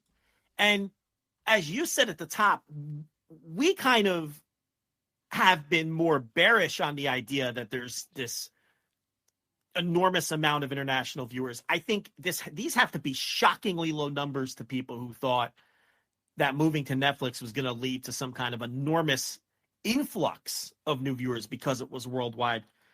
And that just hasn't happened. I mean, we thought 5.9 was a little disappointing. 2.9, we're under 3 million now in a week with no competition. And it's going to fluctuate and go up and down. I'm sure, in the lead up to WrestleMania, they'll have weeks where they're back over 3 million. But, what was uncharted territory was, what's the pattern going to look like? We know the TV, but we've got the TV patterns for new shows down pat. By week 4, that's where we're going to live now, right? That's pretty much been for any new wrestling TV show, change in network, whatever. We didn't have anything to go on for this, but it has followed the TV pattern that we're used to, with the huge number to start, and we know it's going to drop significantly from there. You're going to lose, up to half your viewership. And usually by week 4, we settle. So if it follows the television patterns that we've become accustomed to, that's why I say this is probably where we're settling, somewhere between 2.5 and 3 million a week. But what if it keeps going down? right? We don't know because we have nothing else to judge it against. We have nothing else. We have no other baselines. It's possible it keeps dropping from here for all the reasons that we've talked about over the last few weeks of streaming's a different animal than TV. You break the habit and people don't come back, or, whatever the case. I don't want to repeat the same conversation we had last week, but who's to say this doesn't go lower? Yeah, it's something for sure. I think it ultimately goes to the thing that we've often said this. We've said that we don't think there is as many people globally that want to watch this thing that weren't able to watch it before, but now that it's on Netflix, will suddenly be able to watch it. And you and I have also kind of, a lot of people think, oh, you go to stream, now you're available to everybody. Oh my God, finally now you're not on cable anymore, so everybody can watch it now. Everyone's got Netflix, so everyone's going to watch it. But it's just never been reflected really in anything besides the NFL. And that's why, I think we come at it from a way where we follow, sports business and sports ratings and stuff. Yeah. So we know what this stuff looks like for other sports leagues. And yeah, this idea that there's this just golden goose of, oh, you go to streaming and all of a sudden millions upon millions of people that weren't able to access your show or couldn't do it or didn't have cable anymore or never knew about your show, whatever, they're all now suddenly going to turn their eyeballs to it because everybody has Netflix and now you're on Netflix. And that's just not being true. I mean, they're basically at, someone in the chat room pointed out perfectly. The global number being, this is Jordan Smith says, the global number being so far below what Fox was expecting SmackDown in the U.S. alone to settle at is staggering. Yeah. To me, and that's true. This is global. This is the whole world now has access to watch this thing cumulative over. And by the way, this is not live views again. Again, to reiterate, this is not live views. This is cumulative views over the course of an entire week. So it's not just people live because again, people in Honduras aren't going to be able to watch it. No, this is the whole. This is it. It's accounted for. This is for everybody that could watch throughout the entire week. This is it. Under 3 million. 4 weeks in. I mean that's. There's people who would have confidently told you that in the U.S. alone, they'd have 4 or 5 million people a week watching. Oh, because now everyone can say, look, I think we all, and we probably do this the least, but I think we all overrate this streaming stuff. We all overrate it. We all overrate the impact of this shit. There is nobody watching AEW on Max. When you look at these numbers for Raw, okay, I wouldn't be stunned if the total number of people watching AEW on Max some weeks is in the 4 figures, not even the 5 figures. It wouldn't stun me. Oh, of course not. No one's watching that on Max. There's no way. Only 2.9 you look at the numbers too. You look at the numbers from where they were at the end of 2024 to where they are beginning of 2025 on television, and they're actually higher on television than they were. They're like identical. They're either identical or doing better on television than they were at the end of 2024, which lets me think that so statistically insignificant amount of people are watching on Max. And we haven't heard a peep from WBD or AEW. Right. That tells you nobody's watching it. I mean, I think we all agree it's probably the future, but we keep saying that. We've been saying it for 10 years, and nobody's watching this shit. They're watching they're watching stuff, like the when you go to the Netflix thing, like I mean for wrestling specifically. Right, for live sports. Yeah, live sports is still, other than the NFL, which again you can never ever compare anything to the NFL because the NFL people will move heaven and earth to make sure they watch their football, but they don't really do that for any other sports. They don't do that for any sports. And we could look at for Netflix, The Night Agent season 2 had 15.2 million views throughout the week. But with that said, okay, that's a big number, 15.2 million views or whatever, but you compare that to a major football game on cable, you look at college football, you look at big time, that's 15.2 million people watching a show cumulative over a week.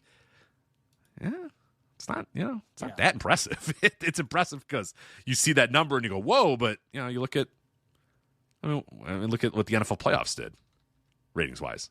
On TV, even though nobody has TV anymore and everyone's just on streaming. Or so It's just, when we finally do, because it's so rare to get these kinds of numbers. As we said, we've gotten nothing from AEW. When you do get them, it's like you're even more underwhelmed than you were expecting to be with these numbers, And it's kind of why when Peacock puts out their press releases, it's always in riddles. It's always in percentages. And you ever notice that? Oh, yeah. It's always like, they very rarely will give you like raw numbers. What they'll say is, oh, whatever, Bad Blood was up. When's the last time they had Bad Blood? 1998. Give me a modern pay-per-view. Give me a modern B pay-per-view. Elimination Chamber. Backlash. Whatever. Yeah. Backlash was up 18% in live views over last year and 22% over. Okay, that all looks impressive in the press release, but then you stop and you think, well, wait a minute, do they have 18% more subscribers versus last year? Because, or do they have 40%? Like, then it's not as impressive anymore. It just means more people are on the, you know what I mean? It's like, it doesn't mean that WWE is necessarily great, because it's just percentages. It's never raw numbers. And I just feel like whenever we get a little taste of these numbers, they're even more underwhelming than we thought they would be. And we're typically not bullish on this stuff like other people are. So I can only imagine how low the Dynamite numbers are, or the Collision numbers are on Max. God, Collision. I mean, I can only imagine how low they are. And if they weren't low, we would have heard they would tout them. That's how this stuff works. And we haven't even heard a peep. We haven't even gotten spin numbers from that side of it. Right, from AEW or WBD. Both parties. Right. It would behoove them if the number was at least whatever to send something out there, and they've been crickets. If 2.9 million people in the world are watching Raw, how many people in the United States are watching Dynamite on Max? On Max, yeah. Pretty on low. Max, not Netflix. Max, which has less subscribers. Yeah. And it's a promotion that does half the viewership to begin with. If 2.9 million people in the world are watching the most popular wrestling show in the world, how many people are watching Dynamite on a much weaker streaming service, or a promotion that has half the fans to begin with? I mean, you're right that it's probably in four figures. I'm not saying it is. I'm saying it wouldn't surprise me though. Yeah. Like if you got a number leaked for Collision and it said that 4,000 people watched last week, would you be surprised? Of course not. No, I wouldn't. No, you couldn't be. There was 190,000 people watching Collision last week because it went against the Rumble on TV. On TV, yeah. If you told me 2,000 people watched on Max, I'd go, all right, that tracks. No one's watching this shit. I never bought it. I never bought that there was just gigantic conglomeration of people who didn't have cable, were watching on Fight, or were watching at their friend's house or bars or wherever the fuck, who were finally like, finally, I can watch Dynamite on Max. I never bought that was a statistically significant number of people. I never bought it. It never added up in my head. You know, and using these raw numbers as a base, I mean, it's just the number that I think they're doing keeps getting lower. Keeps getting lower, Rich. Yeah. So no, 2.9 million is bad. And that, again, the question is, can it even get lower than this? Unlike TV, you, after 4 or 5 weeks of establishing your base audience, those people are habit watchers and they're going to watch every week. We know this. I don't know if streaming is going to work like that. I think the number could maybe even go lower. If people think it's crazy, it's more of a hassle to grab that other remote. Mm-hmm. You know what I'm saying? Like, it sounds stupid, but it is. It is. It's more of a hassle to grab that other remote and switch into your fucking apps and go into Netflix. People are fucking lazy. I'm lazy. I don't like doing it. If I have the choice, I'm watching it. If something's on TV or on an app, I'm putting it on the TV. I think most people are just lazy that way. It's easier to break the habit of watching this stuff. It's something to monitor. It definitely is. Yeah. And then it becomes, do they try to wiggle out of this after? Because when's the out? 5 years? 5 years. Yeah, 5 years. We would need to know what their expectations are to even begin to hypothesize whether Netflix is tugging their collars and looking for an exit plan. Well, I think what'll be significant about streaming too, and I think the difference of streaming versus television is the way the streamer decides to feature the show plays a big part in how you find the show as well. You talked about a couple weeks ago the struggle to find AEW content on Max. Like, you have to know what you're looking. You have to either type into search AEW or click around a bunch, or maybe you go to BR Sports sometimes, but it's not always there, whatever. Netflix on for Raw, as far as I've seen so far, it's pretty prominent, but there could come a time pretty soon where they say, yeah, you know what? You guys aren't really pulling good enough numbers, so we're going to kind of move you over here and move you. That's another thing, too, that streamers have that cable channels don't have, is you always know that USA at X time on this channel is going to have the show. You know what I mean? There's not really a hunt for it. There's not really any sort of struggle to find it. You know what it's going to be on. You know how to find it. You know how to click. You know how to get there. Where, yeah, you might pop on Netflix, and the opening screen is all your list and this new show and that new show, and you might have to click 4 or 5 different ways to get to Raw, and that might, for you, like you said, people are fucking lazy, and that might be enough for them to say, if they're not a diehard, because the diehards, of course, are going to watch no matter what. We're not talking about the diehards. We're talking about your other people that 4 or 5 clicks in, they go, you know what, fuck it, I'm going to watch, Friends. Oh, Friends, yeah, I'll watch Friends. I'm getting kind of tired anyway. I'll just turn on Friends and watch that for a minute or two. Well, it's messy. I mean, 2 weeks ago, I went into the AEW folder and the new episode wasn't in there. The episode from the week before was in there. So because I'm a hardcore, not because I'm a diehard, as you would describe, I had to back out of the folder and then go searching through the other thumbnails to find the episode that I needed, which was this week's episode. And to your point, someone who doesn't know that, or is a casual, or someone who's just curious, they're not going to do that. So there's real estate on these pages too. And the less viewers these things do, the less prime real estate they're going to get. They're not going to be at the banner at the top. Right? Raw is going to be at the banner at the top of Netflix for the amount of money they paid for it and everything else. Yeah. But you start having shows that aren't doing numbers, they're going to put something else prominently featured in the high rent district real estate on the front page of these streamers. And I do think the AEW stuff is a little disorganized. There's no doubt about it. It's too tricky. You got to go to I'm like, what do I got to go to this Bleacher Report sports tab? And usually, yeah, but even then, it's not always there. Like, I was able to find it last night pretty easily, but then earlier today, when I tried to finish Dynamite, I had to go bounce around a little bit to find it. But here's an idea: how about have everything in the AEW folder? How about that? Wow, I mean, it's like they wait for it to be edited or whatever before they put. I don't know what they're doing, but look. What I do know is this for sure. I don't think having Raw on Netflix and I don't think having AEW on Max, what I'm pretty confident in is none of this shit is creating new fans. Raw is going backwards. 5.9 million people watched to see The Rock and John Cena and Hulk Hogan and whoever else was on that debut who isn't normally there. And 3 million of them have never come back. So those are people who at least have a passing interest in wrestling. So we're definitely not creating new fans with this stuff. That's not happening. At least not yet. Is a couple of months, is 4 weeks or whatever, enough time to determine whether being on these streaming services can create new fans? 'Cause that's something else that we're always sold. Oh, it's going to create new fans. Where's the evidence of that? Yeah, all right. Like you're saying. It's just an easy thing to say. People just say it, and it's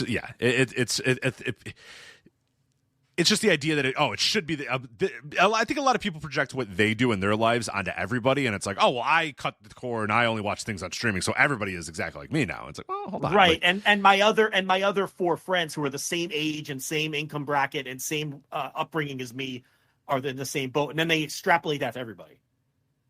Yeah, that's totally. Or it's just the easy thing to say, because that's how also press releases will tell you, everyone's on streaming and it'll be a lot easier in growth and all this.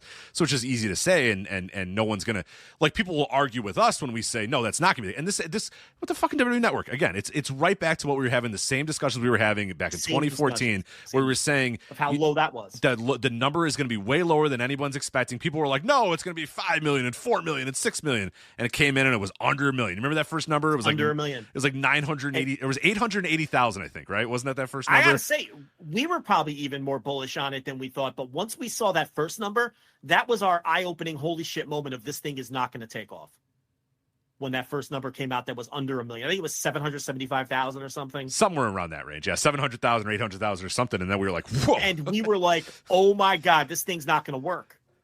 This isn't going to work, Rich. Because then you do the math, and it's like they can keep charging $60 for the pay-per-views instead of charging 700,000 people $9 or whatever. You know what I mean?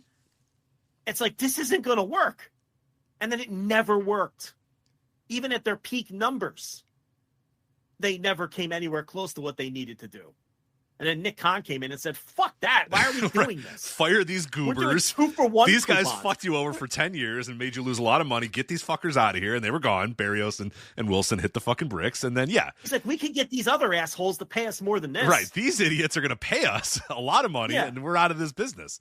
And then they... No, yeah, that was eye-opening. And the network never... And again, it is the same. Now, what people will say is, undoubtedly, the cord-cutting numbers every quarter, there's 11% less people that have cable, right? Right. But here is what no one is factoring in. I think the more people that cut the cord, the more fractured those viewers even become. See, they're not all funneling from TV to Netflix. They're funneling from TV to 27 different streaming services. Right. Fubo, YouTube TV, Netflix, Max, Apple Plus, this, blah, blah, blah. With hundreds of thousands of options on what to watch. On your TV, you had 200 options, which was too many. Then when you cut the cord, and if you have 7 apps, now you have tens of thousands of options of things to watch. And it fractures that viewership even further, which is why I think none of these numbers come back as impressive as you think. So it's not a one-to-one. You're going from cable to these two. No, you're going to 19 different apps. Including cable replacement apps, too, which I think people always forget that a lot of people will go to the cable replacement apps, too. They'll go to the Fubos and the and YouTube TV and these other ones like that. Or, like you said, they download Pluto or fucking Tubi or fucking, Netflix, Max, Apple Plus, Disney Plus. There's this new trove of options that you have, that you've cut the cord. Now you've gotten a couple different apps here and there, and I think that's an important point. And the only time we all come together is when there's an NFL game. Right. It's the only time we all come back together, when the fucking NFL is on. We all go to Amazon on Thursday nights and listen to Al call the fucking football game, and we all go to wherever the fuck the wild card game is. I forget which streamer has the wild card, and we all come together for that. I think Peacock. Peacock was the wild card game, if I remember correctly. Peacock, yeah, we all come together for that. Otherwise, we're in 100,000 different places. Which I think that is reflective in what we see in some of these numbers. So the question is, what were Netflix's expectations for what was going to be delivered? What were Netflix's expectations in increased subscriptions from people who maybe didn't have Netflix? They go, all right, well, I'm not going to miss my wrestling. Did they have an expectation of increased subscriptions? I'm sure they did. Did they have an expectation of added eyeballs and hours on Netflix? I'm sure they did. The question becomes, is WWE helping them meet those expectations for what they're paying for? Because one thing to say, all right, well, they're still doing 3 million viewers and they're in the top 10. All right, but what's Netflix paying for those 9 shows ahead of them compared to what they're paying for WWE? Right. Well, one benefit that WWE does have, though, is that they don't take an off season. Night Agent Season 2, people are going to burn through whatever that is, and then they're done. And then that's going to fall off, and you're never going to see Night Agent Season 1 ever again. The point you just made, aren't we having the same conversations we had with TV again? It's like the same conversations just repeating over. No off season. No off season for wrestling. Right. Yeah. Or Suits and Burn Notice is going to have their season and they're going to be done. Wrestling will always be there because there's no off season. So yeah. TV. So thoroughly unimpressive numbers, I guess, is the wrap up with this, and we'll be back next week and see what it does. I mean, now here's my question: when they inevitably fall out of the top 10, are we still going to have the numbers? We won't. The only reason we only have the numbers because they're in the top 10. When they fall off the top 10, we will not have their numbers anymore. We're going to know what number 10 did, and we're going to know it's less than that. That's it. Mm-hmm. And I think we're going to have a lot of weeks of that coming up. Oh, sure. Because they're on the fringes already. And again, I'm not so positive that it isn't going to get lower from here. I think it could. 2.9 million worldwide. Rich, we were saying 5.9 million worldwide wasn't impressive. Mm-hmm. We're like, it's all right. It's not that great. I think it's a little You were like, no, it's fucking disappointing. Now it's 2.9. Fuck, man. This shit, they are serving their audience. Always. As well as anyone can serve their audience. The problem is their audience isn't nearly as large as the perception is. You see 60,000 people yeeting in a building. You go on Twitter, And you're like, wow, they're fucking, but then you get a number like this. It's not it's not this household phenomenon that people are selling it as right now. And look, we talk about it all the time. Roman Reigns is still not a household name. That's all you need to know. Cody Rhodes is still not a household name. That's all you need to know. They're super, super popular in their little concentrated niche. You want to call it a big niche? Is that a contradiction? I don't know, but you get what I'm saying. The 5.9 should have been a sign because it's like they didn't really draw anyone who wasn't interested in wrestling, and certainly they haven't created any new fans. No, it's well, I guess let's get into Yeet Man because you just talked about it right there. Jey Uso wins the Royal Rumble on Saturday. We discussed it again on Instant Reaction Live for the Royal Rumble. That was on Saturday, $10 tier, flagship patreon.com. But we thought it'd be a good idea to take kind of a longer form, big picture look at his push because Jey Uso wins the Royal Rumble, eliminates John Cena. On Raw, he announces that he's going to, as we predicted, challenge Gunther for the fake world title. And that's going to be the WrestleMania match. Now, will it be the quote-unquote main event? Will it be quote-unquote the last match on a night of WrestleMania? Who's to say? I'm dubious on that. I think that they're, with all the stars that they have there, I think this looks like something that's either going to maybe it'll open a show, maybe it opens night one. You want to have a hot crowd start and open night one, you could do that, or in the middle of one of the shows or whatever. I don't think they're going to close a night of WrestleMania with Jey Uso versus Gunther. Maybe I'm wrong. Maybe they will. But, in totality, let's talk about his push, though, and where we're going here. Because there's kind of this argument that's been going on. There's people that think this guy he's over because the Yeet thing is over. And we've talked about this a lot. You and I have talked about this a lot, that Jey Uso, once the bell rings usually on a Jey Uso match, it's usually, the crowd usually isn't that hot about what's going on in the ring. They're usually not that hot about his comebacks. They're usually not that hot about what he's doing actually in the ring itself.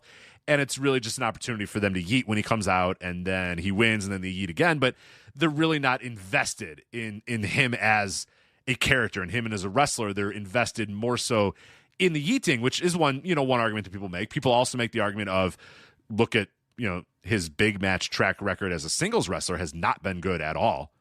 You have the SummerSlam match against Roman Reigns, which was not good at all. The match last year with Jimmy, which was an absolute disaster, and everybody agrees that one was a disaster. And, maybe more recently we have the Gunther match on Saturday Night's Main Event that, I thought was okay. I think you thought was boring and not very good. So there's these sort of different things that are maybe battling against him, but then the guy comes out and 60,000 people yeet, and he comes out on Raw and 14,000 people yeet. So it's like, is this guy a star? Is he over? Is he a big time? What do you make of Jey Uso? And now we're on this, path towards WrestleMania with Uso. And what do you do and where do you go with it? So I think he's very clearly over in the buildings. Anyone who disputes that has to be a complete idiot. I mean, you can see the reactions he gets. He's over in the buildings, and he has found something with the entrance. The entrance is over as fuck. It might be one of the most over things in wrestling in terms of things that are over in the building. I'm sure he sells a lot of t-shirts. I have nothing to back that up. I'm going to assume he sells a lot of t-shirts. Although we had an article on the site that kind of disputed that. I haven't seen Thurston's latest merch numbers, and I'm not going to look them up now, but let's just assume he pushes t-shirts and all that. We'll assume that to be true. Do I think he's like a legitimate bona fide star? I mean, I don't. I think that if you took Cody away from WWE, I think they would sell less house show tickets. I think that a few less people would watch the shows. I think that Cody is a difference-making star. I think the same for Roman Reigns. I think the same for maybe a couple other people. CM Punk for sure. Look at the quarter hours that CM Punk does. I have the WWE shop if you want, not to interrupt, but you were making that point. Do you want me to make the point right now? Yeah. Okay. So 3 days ago, Brandon Thurston, patreon.com/WrestleNomics. January 2025, WWE AEW Pro Wrestling Tees merchandise listed highly on top sellers page. So again, are they manipulating this, maybe, but regardless, he just does. It's all we have. It's all we have. Is he goes to the top sellers and he charts the data. So, January 2025 WWE shop apparel items listed on the top sellers page. Days in the top 10, 13. Number 1 overall was John Cena's farewell tour Los Angeles T-shirt. So the one that he wore on Raw, the debut Netflix on Raw. Number 2, 12 weeks in the top 10. Men's black Roman Reigns OTC shirt. Number 3 was the men's white Cody Rhodes American Nightmare full zip windbreaker jacket. Number 4 was the Penta mask. The Penta mask getting up there. Sure, he's brand new. That'll probably drop out. But yeah, go ahead. Men's black Roman Reigns OTC pullover hoodie that had 9 days in the top 10. Men's Pro Sphere black John Cena farewell tour T-shirt that was 8 days. Okay. Men's black Penta logo T-shirt that had 7 days. Number 8 was men's John Cena farewell T-shirt. A red farewell T-shirt for him. And now here, number 9, pink Yeet shirt. Men's pink Jey Uso Yeet shirt, 5 days. In the top 10. Number 10 is John Cena farewell tour Los Angeles hat. All right. Now, that doesn't mean that if something's out of the top 10 that it's not making money hand over fist. Of course. That's number 1. Okay. Jay sneaks into the top 10 at number 9 with the shirts. I'm just going to assume he pushes merch. I see his merch in the crowds. He's very popular in the buildings. So I'm giving him credit for that. I'm giving him credit for the wildly over entrance that he has and all of that. And, I think that you have to be careful not to take extremes. My point here is he's obviously over to some degree. Okay. Do I think he's a meaningful star where if you removed him from the company, it would make any difference whatsoever? No. I think if he left the company tomorrow for whatever reason, the machine would roll on with no ill effects whatsoever with his absence. I don't think he means anything to the overall business of the company, where I believe that obviously John Cena, anytime he comes back, makes an enormous difference to the business of the company. Roman Reigns, as you said, he was on 2 or 3 times on that list for the merch, and we all know that in the post-Sami Zayn bloodline world, Roman did finally ascend to being a real star. Same for Cody. We all know the difference Cody makes on house shows. The data is available. We all see the difference that Cody makes with merch. Those are the kind of people where if you CM Punk with the ratings, you remove those people from the company, there's a measurable difference in the performance of a lot of these metrics. Those are the top stars in the company. Those are the real stars. Jey Uso is not a real star. Jey Uso is a very entertaining and over entrance that fans have latched onto, and it has gotten him to a certain level that he would never have achieved otherwise without the entrance. But at the same time, he's not a total nothing like people say either. I think he's a useful person because look, anyone that over in the buildings, you want them on your show. You want them on your show every week. And he's pushing merch. So I don't know if that answers your question. Do I think he's a top line star? I don't. I'm not fooled by the entrance enough to think he's a top line star. That I'm not fooled by. I went back to look up Jey Uso quarter hours from the before times when Raw was still on USA last year. I found nothing to suggest that he's any kind of ratings mover. He was off the show a lot of weeks, so you can't tell anything. He was in the opening segment a lot of weeks, which again, you can't tell anything from that. He was in a bunch of segments in the middle of the show that didn't buck the trend line in either direction. He was in a couple segments that did pop quarter hours, but he was in there with some of these other people that I've already mentioned. It's hard to tell what his effect. Now, look, was he part of a very popular Bloodline storyline, and was he a key figure in that? Yeah, he was. You can't take that away from him either. But again, the Bloodline, as we've talked about a million times, that didn't take off until Sami Zayn got hot. And Jey Uso was part of that for 2 years, 2.5 years, before that thing ever made a difference in anything. They all owe Sami Zayn. Sami Zayn better be an honorary use. He better be, because they all owe him. Right. Okay? But listen, is he a star? Yes. Is he a top-line star that they can't live without? No, he is not. It is mostly listen, here's what you need to do to anyone who, and it's a big debate, that's why it's a topic on the show today. Here's a simple question you can ask anyone who thinks that Jey Uso is a massive new star. A very simple question to pose to them and see how they answer it, because I bet they can. Say, okay, explain to me how and why Jey Uso is a top-line superstar in this company without mentioning his entrance. Go. See what they say. Because there's not much else there. There's not much. Yeah. There's some T-shirts. It's a great entrance. Bloodline Hey, it's a great entrance. No one's denying it's a great entrance. No one's denying that. Tell me why he's on the same level as these top stars. Tell me why he's a real, truly hot top star without talking about his entrance. That's all. That's the question. You can answer that. And listen, maybe somebody can. But I've posed that question to a few people, casually, friends, people in our Discord.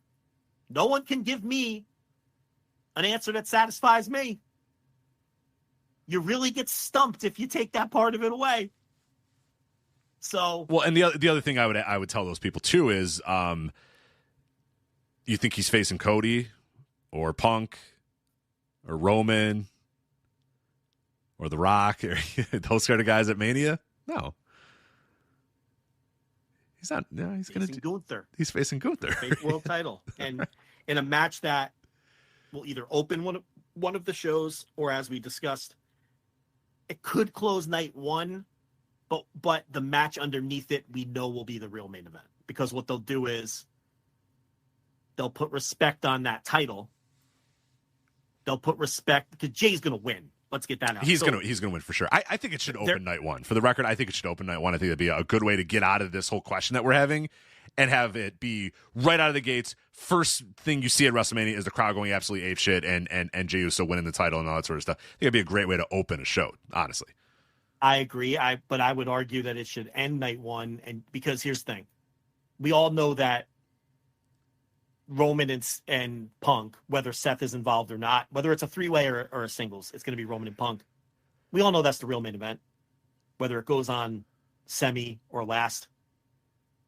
But I think if you want to try to get Jey Uso to the level of a true tippy-top star, I think there's something to be said for closing WrestleMania with him yeeting with 70,000 people. Yeah. And that might be... Now, they might know that Jey doesn't have what it takes to be a true top guy. They might know and understand that, because we talked about that on Saturday. The Rumble was more about Cena losing than Jey winning. I'm not saying Jey winning is not a story, but the bigger story was that Cena didn't win, and we're going to drag out this Cena story, and it'll probably be an Elimination Chamber, whatever. We're not talking about Cena right now. But for Jey, it was like, all right, he won, but he's facing the guy for the fake. And look, make no mistake, even their own fans don't see that title on the same level as Cody's title. And the reason is very simple. It's not Gunther's fault. It's because Damian Priest held it for so long. Yeah. That was a massive, massive mistake. It was held by a geek. He was held by a geek. You were fighting an uphill battle to begin with because you already had 2 world titles. And I don't remember if Cody had unified them yet or whatever. But the point is, you had 2 world titles in the company already. And you're adding a third, which is an uphill battle. You had it on Seth. That's fine. The problem was Damian Priest holding it all that time, because that screamed to the audience, this is not on the same level as the Cody title, or whoever had it when Priest had it. You get the idea. Whether it was Roman or Cody, doesn't make a difference. This isn't on the level of that title. And he held it. He shouldn't have held it at all. And then he held it too long. And then Gunther, who could be a credible world champion, beats a mid-card guy for it. And that doesn't do him any favors. So now you have this situation where even their own fan base, which eat everything up, they don't accept this no one thinks this is a real world title on the level of Cody's title. Which is why it's actually pretty smart booking to have Jey win the Rumble to avoid Cena winning it, because you have this fallback plan. You could put him in there for this thing, which really doesn't matter. And you can create a moment for Jey where he wins this title, treat it like it's on the level. We all know it isn't. And then maybe that does help him become a true top guy, which I don't think he is. And I'll be honest, I don't think the company thinks he is, because what you just said, if they thought Jey was a true top guy, he would have went out there and challenged Cody. They're not doing that. They're going to put Cena with Cody or whoever the fuck. So, that's my stance on Jey. And the other thing with Jey, like you said, look, he's a shit worker to the point where, again, even their hardcore fans debate this. There's a working this isn't standard. A smart opinion. There is still a working standard. That's why LA Knight is not main eventing this year's WrestleMania either. There is a working standard. You have to be at a certain standard, even for this company, even with the standards as low as they are for most of their fans. There still is, because it becomes very obvious when you watch a guy who's not very good at wrestling go out there and do these main events. Like it is very obvious that Jey is a step below a lot of those other guys that we mentioned, and you see it in all these big time matches that he's had that none of them really delivered at all. I mean, the universally panned. The Jimmy Jey match from last year, universally panned. The Roman Jey match from SummerSlam, that one's kind of half and half. A lot of the hardcore WWE fans think it was good or fine. A lot of other fans think it was pretty shitty though. And you're always going to fight those battles with the Jey Uso, and I don't think he hits the working standard that they have.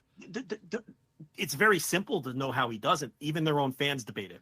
The big debates happening this week aren't happening between like us and our kind of listeners versus the WWE fans. They're happening internally among WWE fans. There are sections of WWE fans that think Jey Uso is a bona fide top star. He deserves everything he's getting. This is great. They're finally pushing him. There's that segment of the fan base. Then there's a segment of the WWE hardcores who are like, well, this guy stinks. He never has a good match. And we don't want to see him push for that reason. There's a third section of WWE hardcores who are like, well, he hasn't been pushed well. He's not ready for a main event at WrestleMania. It's just, and he won the Rumble too soon, and there wasn't enough. Their own fan base is warring over this guy and debating this guy. And that's telling. And that tells you all you need to know. And you're right. There is a working standard. People like to pretend that there isn't. Their fans in particular, WWE fans, love to pretend that the matches don't matter, right? We talk about this topic all the time. The match quality doesn't matter. They love to use that as a put down to the AEW fans and in the wrestling culture war we're in. That's the first put down they use. Oh, the 5-star matches and the dream matches. None of that shit matters. It's all about the stories. It's all about the promos. It's all about this and that. They love to tell you that. They love to blame. They love to use the fake made-up version of Dave Meltzer that exists in all their heads as the lightning rod for that, right? They pretend that Dave is the ringleader for this and that Dave is, shadow booking AEW and Tony Khan's just booking for Dave. They have all these made-up caricatures of people in their heads that have been pounded into their brains by the Eric Bischoffs and the Jim Cornettes and the Busted Opens. And I'll get to that idiot in a minute. And that's a narrative that they have crafted as sort of a defense mechanism because their company doesn't produce matches that are as good as the rest of the world. And that's really their admission of that. Their admission of that is, well, we don't need to. That's how they're admitting that. But the point is, you're right. There still is a working standard, though. And these people, they adhere to it and they don't even realize it. Okay? Because while they're too busy arguing that the matches don't matter, all right, the thing about Jey Uso is they never respond to his matches between the bells. His crowd connection evaporates when the bell rings.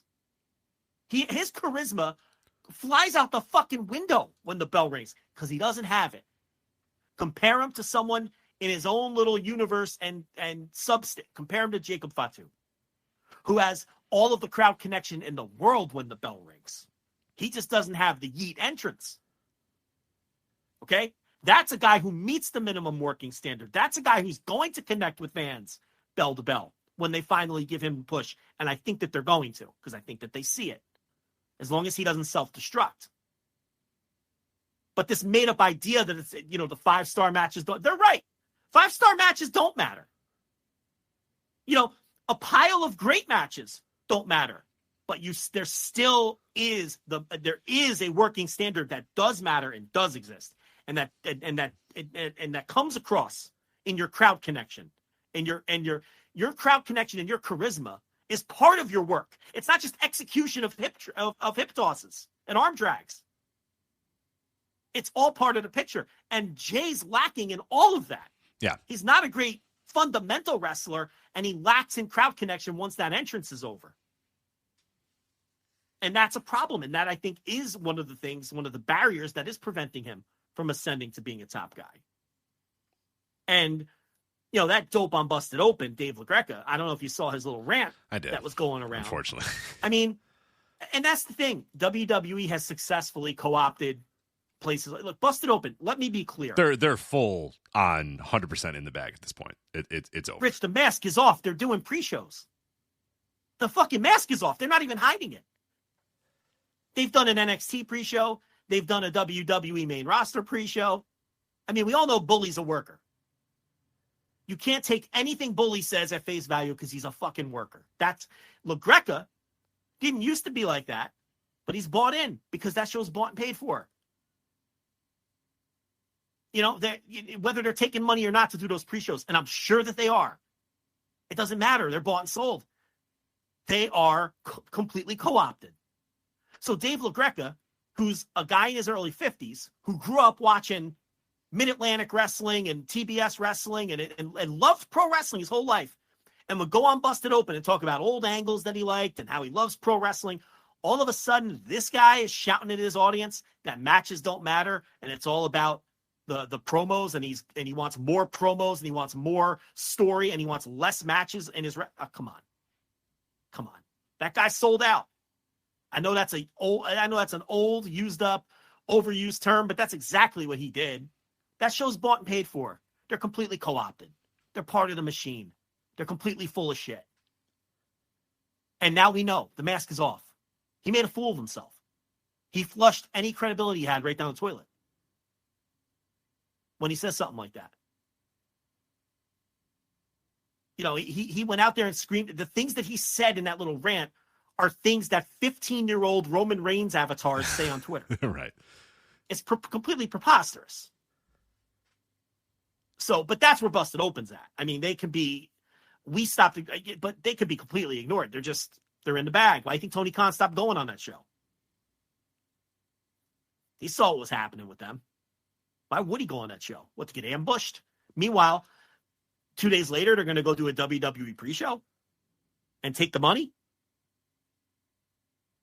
It's pro wrestling. No one cares, Rich. Yeah. It's pro wrestling. Ah, it's just So a nobody circus. cares. It's a circus. Fine. It's guys It's not fake real. fighting in their underwear. Who cares? Yeah. Who cares? It's fake fighting in their underwear. The matches aren't real, so nothing has to be real. That's all. But we know where Busted Open stands. They're full of shit. Yeah. Mask is off. Mask is, Totally is off. very, very off. Yeah.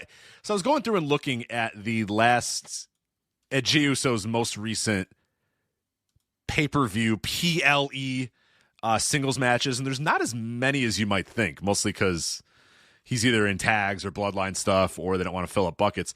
He has, to my knowledge, 3 pay-per-view singles matches since 2021, okay?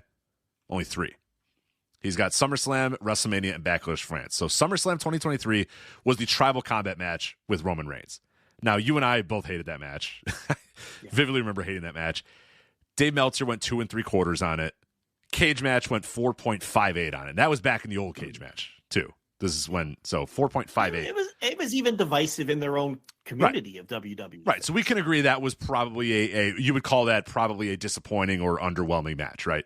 It's a bad match unless you're 13 years old and you like watching mid-match promos, right, which a portion of their audience likes, to be fair. But yeah, it wasn't any kind of universally praised match by any means. All right. So then he does not have a singles match until April of 2024, WrestleMania Saturday, Jimmy and Jey Uso. Now that is an indefensibly bad match, and I think everybody knows that was. Everyone agrees that. I mean, everyone agrees that match fucking sucks. Yeah, I got 3/4 of a star, 2.7 on cage match. I mean, just a fucking anybody who argues with you that is anything but a disastrous match needs to be ignored on its face. Okay, and so no one would. Even their most hardcore, vehement defenders all agree that match was fucking terrible. Right. So the next month he comes back and he has a singles match with Damian Priest. Do you remember this for the World Heavyweight title?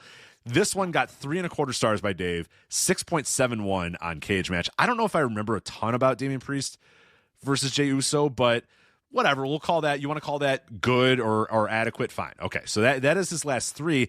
And then we look at some other like kind of major singles matches that he's had recently. And this is one that I kind of completely forgot, even though it happened earlier this year.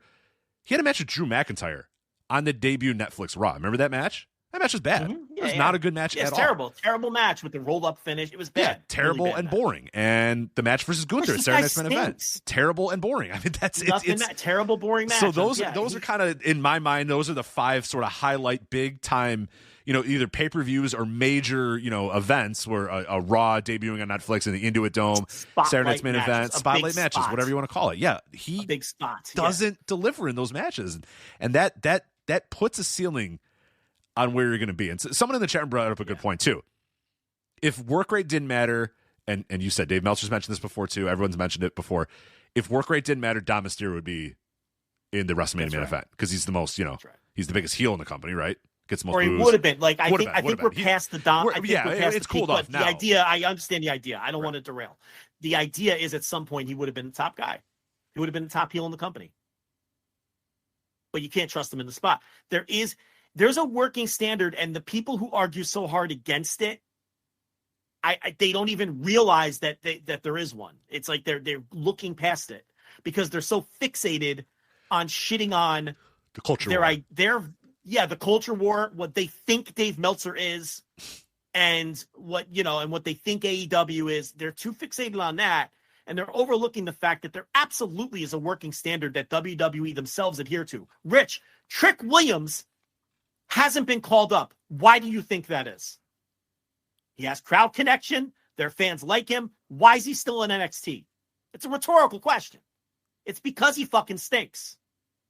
And people like Dave Meltzer and Ibu got in big trouble for just stating the obvious on that guy. The same things that we say, but we fly a little under the radar. Incredible career. Who has been on the Trick Williams bandwagon longer than us? Before he even wrestled a match, we're like, that's the fucking guy. But Dave and Ibu said the same things we said. Look, the guy he isn't getting it in the ring. And that's why he's still in NXT. He's 34 or whatever it is. He's not a kid. So that's another example of there is absolutely a working standard that you have to meet. You can't evaporate. Your charisma cannot evaporate when you're in that ring at minimum. And then from there, you better be a pretty good worker. And guys like Jey Uso and Trick Williams just are not. Well, and like you said, work is not just flips and big bombs and stuff. It's also the connection that you have with the crowd, how you fill in how you color in the lines. All that stuff sort of matters. And Jay's never been good at that. Never. He was good at throwing super kicks and tagging out, and he's good in the tag team. No one's going to doubt that he was good in the tag team. Yeah, absolutely. You can name great tag. Look, we said there may not be as many great tag matches last week as you might think. There's a bunch with New Day. There was the one with Sami Zayn and Kevin Owens at WrestleMania last year, which was a great match. Okay. It was, by certain kinds of standards. They've had a few others that we're probably overlooking, but I even think that resume is a little thin, but he's undoubtedly a better tag worker than singles worker. He is a flat out bad singles wrestler. I think that's fair. I don't think that's going too far to call him bad. I think he's bad. Especially at a major league main event level. Rich, though, with all of this said, if they fired Levesque tomorrow and gave me the book, I'm closing night one with his win. Of course. Yeah, I'm opening night one with his win, for sure. You're opening night one. I'm closing night one because my goal as a booker is to say, okay, we could potentially turn this guy into a major star if we just push the right buttons. And I'm not saying it's a lock and it'll happen if they open or close the show with him and do this. But I think it's worth a go. It could be the beginning of that. Look, I wouldn't bet on it, but if I'm the booker, I'm trying. And here's the other reason. It isn't going to hurt them. They're in a position, WWE is in a position where they can't really make bad decisions. If they close the show with Jey Uso, okay, and he wins the title and he yeets with 70,000 people, and then they heavily focus Raw on him the next day or 2 days later on that Monday, and Raw does 2.1 million worldwide viewers and bombs because nobody turned on to watch Jey Uso, it really doesn't fucking matter because they're a money machine now, and then they could just take the fake title off him and say, it didn't work out, put it on. It doesn't matter. They're in a unique position where they can make some wrong decisions or the fact of the matter is... This is when you take the risks. This is when you take the risks and try to do whatever try to find new guys or whatever. And realistically, the worst outcome with this is it's a neutral. He's not going to tank anything. No. There's no reason not to have him beat Gunther and highlight it during that weekend. There's no reason not to do it. So, with all that said, they should, I don't have a problem with this. I think some of their own fans have a bigger problem with his push than I do. For, the reasons we talked about before. Some of them don't think he's, earned it in the booking. Some don't think he's been booked strong. Some think he stinks. A lot of their fans think he stinks. But I don't know. What's the harm in having him beat Gunther? And, what's the harm in it? There is none. Even if it ends up just being a little gold watch for a guy who really has come from nothing over the last 3 years and has gotten so over. All right, give him a little run with our secondary world title. Sell a bunch, sell some more T-shirts. I don't think it's a poor booking decision, even with all the criticisms I have of him. Where are you on that? No, I mean, of course, like I said, I would still have you're here, and the entrance is over. You might as well get as much out of this as you can. I feel like, and I think you've made this comment before, that we're probably going down a similar situation that we went to with Kofi all those many years ago, where it was undeniable that Kofi had to, after the Elimination Chamber, he got hot, the Kofi Mania stuff, you had to have him beat Daniel Bryan and win the title, but ultimately that had a shelf life where the fans were all into it for that little moment that they were into it, and they were all on board. But then, little by little, it was like, all right, yeah, we moved on to another guy, or what was, what was fun to watch the chase no longer became as fun to watch once he was the champion or whatever, and it felt like he was on, a short leash from the beginning. Pretty much from when he won it, and then it was like, all right, when's this guy going to lose the title now? It's he was the classic chaser and not a champion. Yeah, exactly. He was a chaser, not a dude. The story was probably be the case with Jey Uso as well. But like you said, they're in a very unique position, this company right now, where a lot of the stuff they do is super, super hot. They're obviously working for their fan base. So this is when you try to make a guy, but ultimately I think it's probably going to go down the same path that Kofi went down. I think it's going to go down the same path that LA Knight went down just last year. LA Knight's a good one. I think LA Knight's even a better one, actually. Where it's I think, really fun right now, but people get bored of it eventually. They're not going to be eating forever. And again, we were having the same discussions about LA Knight in terms of the working standard that he doesn't meet. Even though I think he's gotten better. I know they don't feature him that much anymore, but anytime, he's fine. Anytime he has a singles match, it over delivers for me. Even if that means it's 3 stars instead of 2.5, he's gotten. I think he's. But anyway, there's some key differences to me between Jey and Kofi. Number one, Kofi is an exceptionally better wrestler than Jey Uso. I mean, that has to be said. Kofi Kingston, at times, is a very good singles wrestler. And every bit the tag wrestler that Jey Uso is. Every bit. So Kofi, to me, is a much better pro wrestler than Jey Uso. The other key difference is during Kofi Mania, during the rise of Kofi, during that push he was getting there before he won the title, their entire fan base was rallying around him and wanted him to win that title. I'm not feeling that for Jey Uso. A portion of their fan base is rallying around Jey and wants him to win the title. But with Kofi, it was their entire fan base. That guy had the whole fan base behind him. And Jey doesn't have that. Jey, look, we're having this debate. We didn't have this debate about Kofi. We had debates about Kofi's postscript. Those are the debates we had. You're right. Should Brock have squashed him in 9 seconds? Should he have been given more opportunity? Nobody debated the rise of Kofi. Everyone was like, oh, yeah, this is working, and everyone's in on it. Jey, there's some debate there. So I think there's key differences between Kofi and Jey Uso. There's going to be people who, when Jey Uso wins, they're not going to be happy about it. And there's going to be a lot of people who are happy about it. Kofi Kingston was a feel-good story that everybody was happy about, especially in their fan base. Now, was he a chaser and not a champion? Everyone knows my opinion. I've said it a million times. You just laid it out. Yes, I believe that's what he was. I believe he was Dusty Rhodes. I believe he was Eddie Kingston has that feel to me, where he's a chaser, not a champion. You want to root for Eddie to get there, but then once he has it, you're like, I don't know. The best part's behind us. Eventually, Darby Allin eventually too. If and when he beats Moxley, it's going to be like, all right, nobody wants to watch Darby Allin, at full gear defending the title, in a just standard ass main event match. No, it's like, and Kofi had those championship matches after WrestleMania against Dolph Ziggler and these other people, and no one cared. And I know a lot of people blame the opponents and everything, but I don't know. I just think he was a chaser and not a champion. And I didn't have any problem with Brock squashing him. But I think there's key differences between Kofi and Jey. And, so I think they're similar. I think the spot on comp is LA Knight. And they didn't have the guts to go all the way with LA Knight. because it's very similar. LA Knight has there was a certain cadence to his catchphrase that people like to do, people like to do that, same as the Yeet. Very similar to the Yeet. Not as over, not quite as over. Close. I mean, you go back to peak LA Knight, it was close, but it's now or never. If you're going to do anything with Jey, he's peaking right now. Do it now. So why not just fucking do it? You're bulletproof, essentially, and he's over enough to where it isn't going to hurt you. So, I don't know. Those are kind of my nuanced takes on Jey Uso.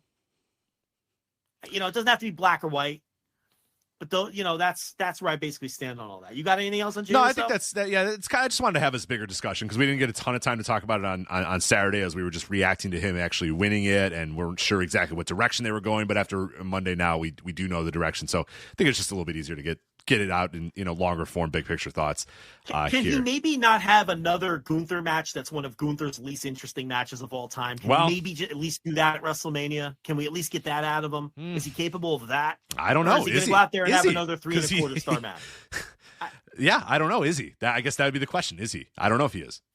Does he want to take? Is he going to let Gunther, cave his chest in with chops? Is he going to let Gunther get super? Is he going to? I would like to see Jey Uso go out there and have an Ilya Dragunov Gunther match. Take a beating. Right. Let the guy beat the fuck out of you and survive and survive and survive and survive and survive and then make your comeback and win. And that would be, Gunther knows that style of match. Trust me, he can do that style. Just all you got to do is take some shots. Not only is that perfect for Gunther, it's perfect for the story they're telling. That should be the story of the match. Does he want to leave his comfort zone and do that? Or is he 40 years old and he knows he doesn't have to fucking go through that train wreck and he could just have his match and yeet and it's all going to work out anyway? That's up to him. Right. I'm sure Gunther is game. Oh, yeah. You stand there and I chop you loudly in your chest. That's what I'll do. What are you going to do? You going to take the chops? Yeah. Because if you want, I'm here. Yeah. Listen, I can lay it out. We have Gunther miss a chop on the outside and chop the post. Then his hands hurt. I mean, we've seen the match 1,000 times. I was going to say, Gunther could do that match in his sleep. You just need the other guy to be willing to take a few fucking horrific chops. Yeah, and have a bloody mouth by the end of it. And a bunch of bruises and fucking, abrasions and everything. I would love to see Jey Uso do that. I don't think he's going to. He's going to get the same Jey Uso match we always get, which is going to be, massively underwhelming. But maybe if it closes night 1 of Mania, he knows he's going to have to step it up. But anyway. We got other stuff to talk about. Yeah, real quickly, I'll just do this because you talked about it a little bit on your Thursday Dynamite review, but we do have a little bit more of a fleshed out card for AEW Grand Slam Australia. We also now officially know that this show will air after NBA All-Star Saturday. This is your pet topic, baby. So it is. Take it no, I've written about it. I've talked about it at length, so I'm not going to get into it anymore on this show. But a lot of I've been following the story on the $10 tier flagship patreon.com for as long as it's been happening. But yeah, we now officially know the show is going to air after NBA All-Star Saturday on February 15th. I know they're saying it's going to air at like 9:30 Eastern. Trust me, it's not going to air at 9:30 Eastern. It's going to be much later than that. The dunk contest never takes as long as they say it takes. It always takes much longer. But we do have a few matches, though, officially announced. We knew Mariah May and Timeless Tony. We knew Will Ospreay and Kenny Omega versus Kyle Fletcher and Konosuke Takeshita. We now have Okada versus Buddy Matthews and Jay White, the Rated R Superstar Cope versus Jon Moxley and Claudio Castagnoli in a Brisbane brawl. And I think we can probably, I'm putting it in parentheses and italics, but we're going to get Monet versus Harley Cameron on that show too. I would assume that is all the build is to have Harley do that match in Australia. But we got some matches. We know how we can watch it.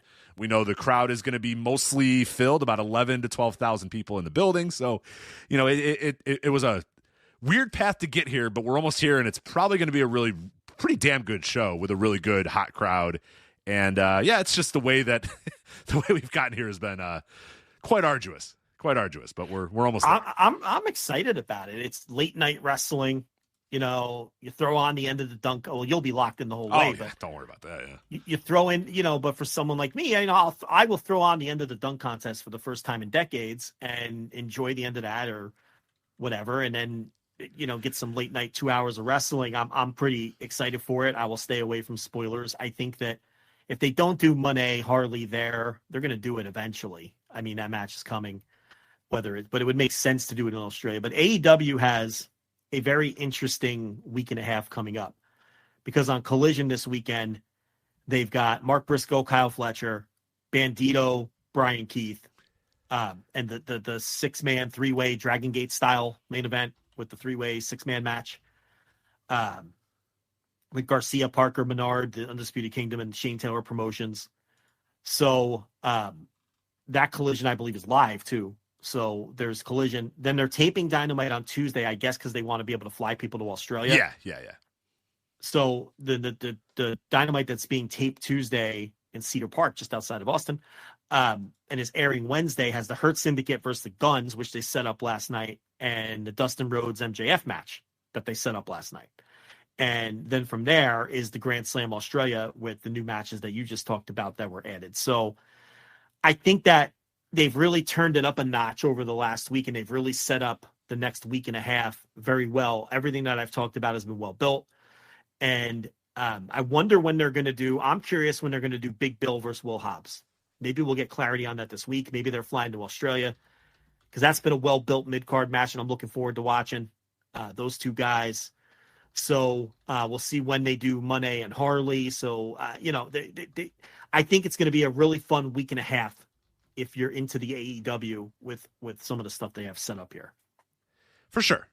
And I think that Grand Slam Australia show is going to be a pretty fun show, pretty good show. Like I said, it'll probably have a pretty hot crowd. We know 10,000 plus are going to be in the building. It looks like it's going to be a little bit more than your standard show, with some bigger matches or whatever. It's, the thing where you said my pet project is just the path to get there has been so weird, and it's all on, it's all their own doing. It speaks to AEW and just how certain things just are so difficult for them to do these days, and so hard and so arduous and so sloppy in a lot of ways. Is you started with the idea of this being a big time stadium show that, and I wrote about this week, because now there's been this new spin that no, we never said it was a pay-per-view. We said it was a TV show. And then I went, and found quotes where they literally say it's going to be a pay-per-view show, and they literally say it's going to be a major event. And now they're trying to say, no, it was always supposed to be a TV show. It was not. You booked a big-time stadium on a Saturday in Australia. You called it a pay-per-view. You called it a major event. You envisioned this on being a big-time show.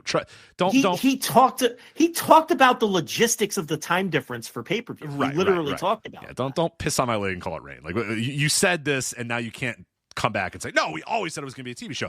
But that's fine. You adjust and say, okay, we had visions of this being a major event / pay-per-view in a big-time stadium in Australia. That didn't work. We didn't sell enough tickets for that. We had to move to another arena. Okay. The problem, though, is the communication from that point forward has been real sloppy and real weird, where literally this week is the first time we know that we can actually watch the show at a certain time. They announced that you could watch it at 7 p.m. on Saturday.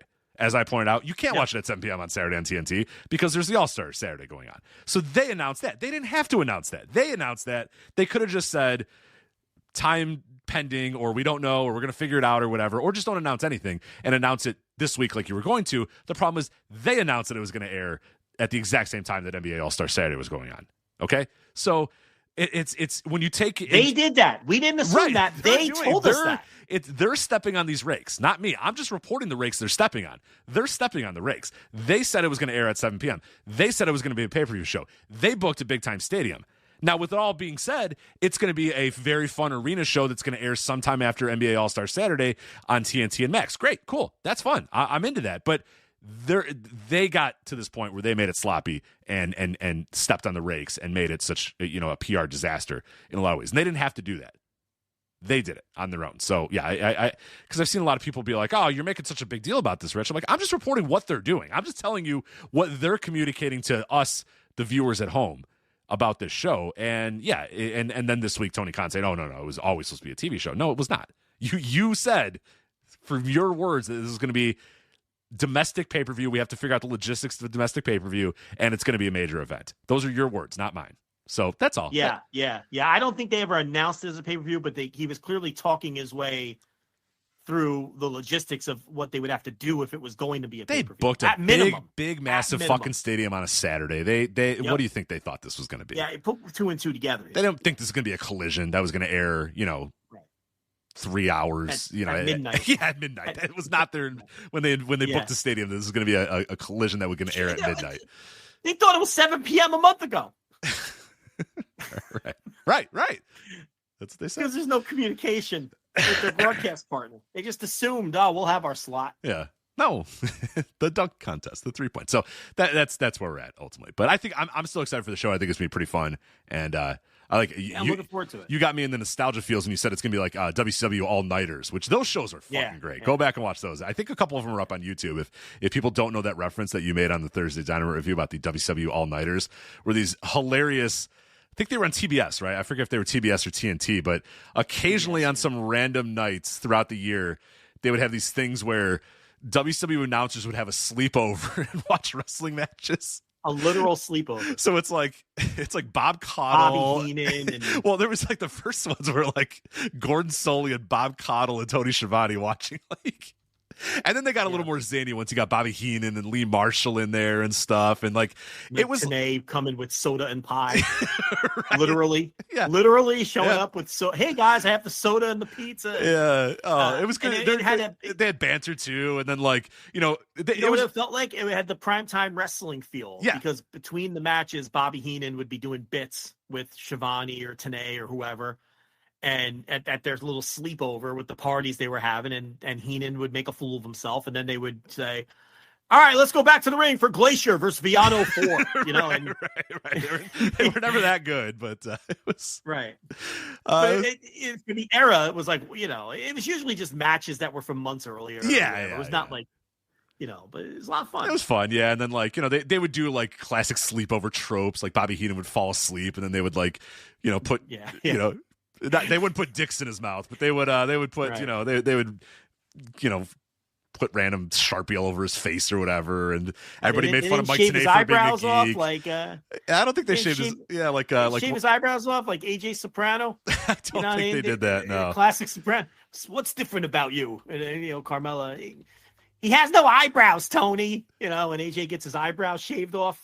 None of that though. No arrows pointing to his mouth saying "insert dick here," which was the classic '80s prank. I shouldn't say the joke. The joke upset people last week, Rich. I'm not going to say the joke this week. Don't say it. So, but you know what I want to say. But anyway, WCW all nighters. Yeah, those are great shows. But I don't think this will be quite or the classic. I think it was a post Shotgun Saturday Night. Was Rhonda Shear's Up All Night show on USA. That used to get a little racy. I don't know. Oh, yeah. Do you remember Rhonda Shear's Up All Night? No. What, it was called Up. Oh, that's all right. night. You got to do it the way she did. Right.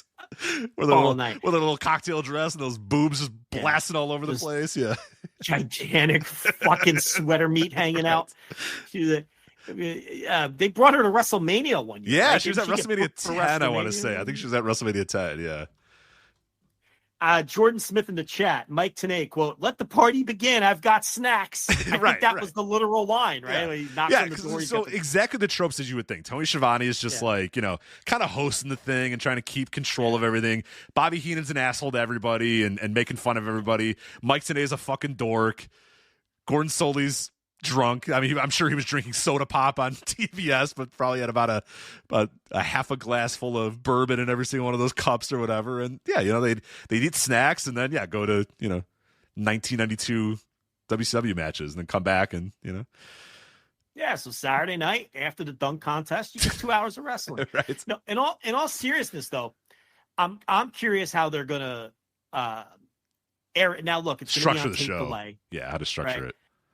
So they're going to do a monster opening quarter hour, maybe a monster opening second quarter hour, and then it's going to drop like a stone as the night gets deeper, right? Because it's the middle of the night and everything. They don't have to air it in the order that it happens live because they're going to have 12 hours or 13 or 15 hours to whatever it is to chop it up. So I'm curious if they make the decision to do the best order of matches for the live audience and then switch around the order of the matches that make the most sense for the television audience, which they easily can do. So from that standpoint, I think you want to open up the television broadcast with your best and most marketable match because you're going to have obviously the huge, you're going to have one of the biggest lead-in audiences you've ever had, if not the biggest. And you want to sort of stack that with the match that has the most interest among your fan base. So when those people turn it on, they stick with it instead of saying, oh, we're doing this match that I don't care about right now. I'm going to flip over to SportsCenter and come back. You see what I'm saying? Yeah. Put your best match first to really double stack it and draw the largest opening quarter hour possible. Do you and I agree on what that match should be, though? I think that might be an issue. Is I don't know if what I think that match should be is what the match that maybe you or AEW thinks it should be. Well, what do you think? I start with Ospreay and Omega versus Fletcher and Takeshita. Absolutely. Kenny Omega's return to AEW has to open the TV broadcast. Yeah, I want Will Ospreay doing the Ospreay thing as we like cut in from the All-Star Weekend. You know what I mean? I want him in the ring already with the Ospreay thing going on. Because I want immediate. I don't want you random dunk. If you just got done watching Mac McClung win his third straight dunk contest, I want them saying, all right, we're gonna go to, I think they do a post-game show. I forget if they do or not. They should tell them forget the post-game show. Nobody cares about the post-game show. Just go right to the AEW thing. They're not gonna. I think they do a post-game show, but I want that. Oh, that'll hurt AEW. That'll hurt it. I'm pretty sure they do. It's not listed on the guide, but I'm pretty sure they do something like that. Well, listen, if you've got some corporate synergy, maybe you chop it off. I agree. I would say, you know what, guys, do you really need, Kenny Smith to lazily, to re-describe the dunk contest that we just got done seeing? Right. What I would do is I would have Mac McClung hold up the trophy and say, starting right now, Grand Slam Australia. Already giving it to McClung for the third year in a row. Oh, yeah, come on, man. He's got it. He's got the most inventive dunks. He tries the hardest at getting it. I think he's got it. But he's got the right height ratio because people like when a guy who's kind of short can do the crazy shit too. Also white. Also, they love when a white guy can dunk. They love. But unfortunately, they're Montes Bucelis from the Chicago Bulls is also. But he's like 6'8", 6'9". He doesn't have that same. Mac McClung's got that lift in him where he jumps and then it's just like, oh boy. Plus, he's like a doofy looking white guy, so it's like, look at that guy. Who knew that guy could dunk? Look at that. That's pretty cool. Like a little Mo from the Three Stooges haircut. Right, he still has it. Yeah. And you get bonus points for being a white guy that can jump, and you get bonus points for every inch under 6'6" that you exactly. Are. Yes, so he's perfect. It's a mental thing with the voter. You know what I mean? That's why Spud Webb. Spud Webb did a fucking a tomahawk dunk. People were like, "That's the greatest dunk of all time," and it's like, Dominique is doing dunks 10 times better, but Dominique's 6'7" and Spud Webb's 5'4" or whatever. So you give it. There's a visual of the 5'3" or whatever. No, Muggsy Bogues was 5'3". The 5'5" Spud Webb. It just looks more impressive, even though his dunks weren't as good. Yeah, so that's why McClung is like the perfect storm. D. Brown was a classic one too. He won it when he was like 6 foot or whatever. So Nate Robinson was out there at 5'8", doing some basic ass dunks and winning the title. So, so Mac McClung, he holds the trophy up, and I want Kevin Harlan, whoever, to say, "Oh, stick with us, Grand Slam Australia starting right now," and I want you in the ring with Ospreay going Ospreay as the crowd's going nuts. You know what I mean? Like that. That's what you open with. You open with him already in the ring, the crowd already going nuts. Don't give people even a second to leave. Say, oh my God, well, what's going on here? There's 11,000 people screaming this guy's name. I got to watch this. That's what I do. Not the boom. You know what I would not do? Have Big Boom AJ and Ian Riccaboni in the ring and going, all right, here, folks, we have a lot of really cool matches here. Hey, Big Boom, we have Kenny Omega and Will Ospreay versus Takeshita and Kyle Fletcher. You joke. Are they going to bring the boom? Might do that again. Or are they going to bring the doom? Boom! Yeah. All right. We also have Timeless Tony and Brian May. They did that. Remember, what was the show they did that at? I was like, what is happening? Yeah, I forget what it was, but they did that. You know what's funny? Tony puts all this effort into these Costco guys, and what does it get him? 450,000 views on a pre-show, which still isn't the top viewed. And then wearing WWE titles on card opening videos. Right, and yes, and then Tony demanding he take it down. Did that happen? By the way, it got taken down. Yes, I didn't see that. Well, can you blame Tony? No, but oh my God, the part of like not respecting Tony. I mean that's clear. Like we don't respect you at all. Well, it's like I don't even think it's a lack of respect. The guy just probably doesn't. He's a well-meaning guy. He probably doesn't get it. Yeah. But then again, he comes from wrestling. No, so shouldn't he get it? He gets it. He just doesn't care. But my point here is, I looked it up, and it's still not the top performing pre-show. By the way, it's climbing though. It's climbing. So anyone's argument that our numbers were no good because, oh, well, that's the most recent one, and you have to give it the same amount of time as the others. Okay, how many months has it been? It's been a while. Yeah, it's over. And the point here is, we were told it would do millions and millions, and that's not the case. But my point here is, Tony puts so much effort into these guys because he thinks they're going to, reach new people and everything. WWE goes and gets iShow Speed, and his shit gets viewed 350 million times. Right. I mean, it's just a fucking boat race in every aspect of this at this point. Costco guys versus iShow Speed, and it's like 450,000 views versus 350 million views.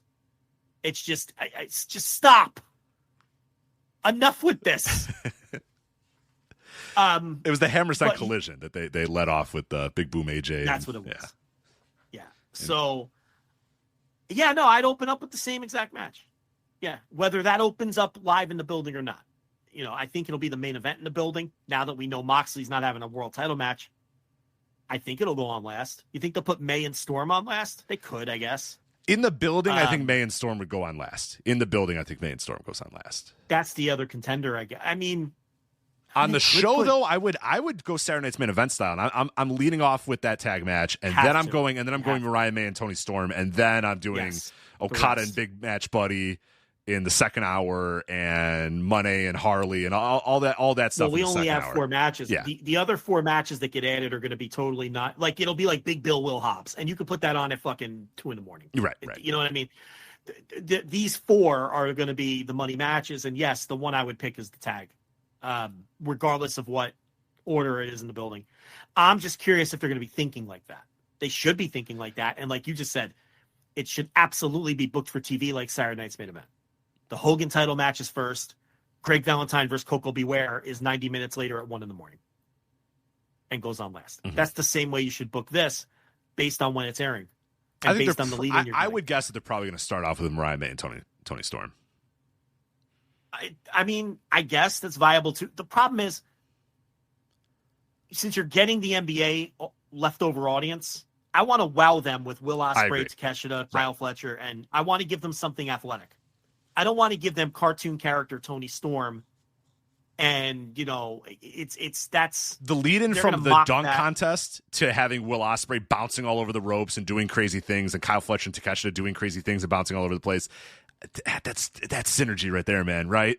Yeah. You just got done watching high-end athletes do crazy athletic feats. I'm trying to keep those people and say, hey, look, you like crazy people doing crazy high athletic things? Here we go.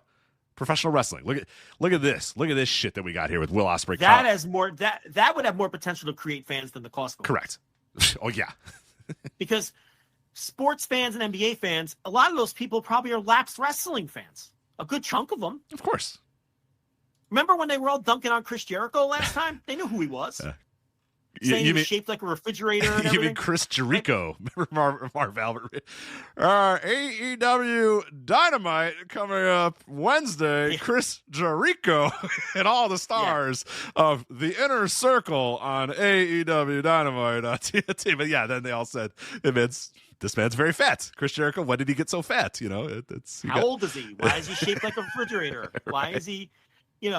but that's if you put that match on there, you might get some people who are lapsed fans who go, wow, I've never seen these guys before. And maybe you can get a dozen of them to turn on Dynamite the next week.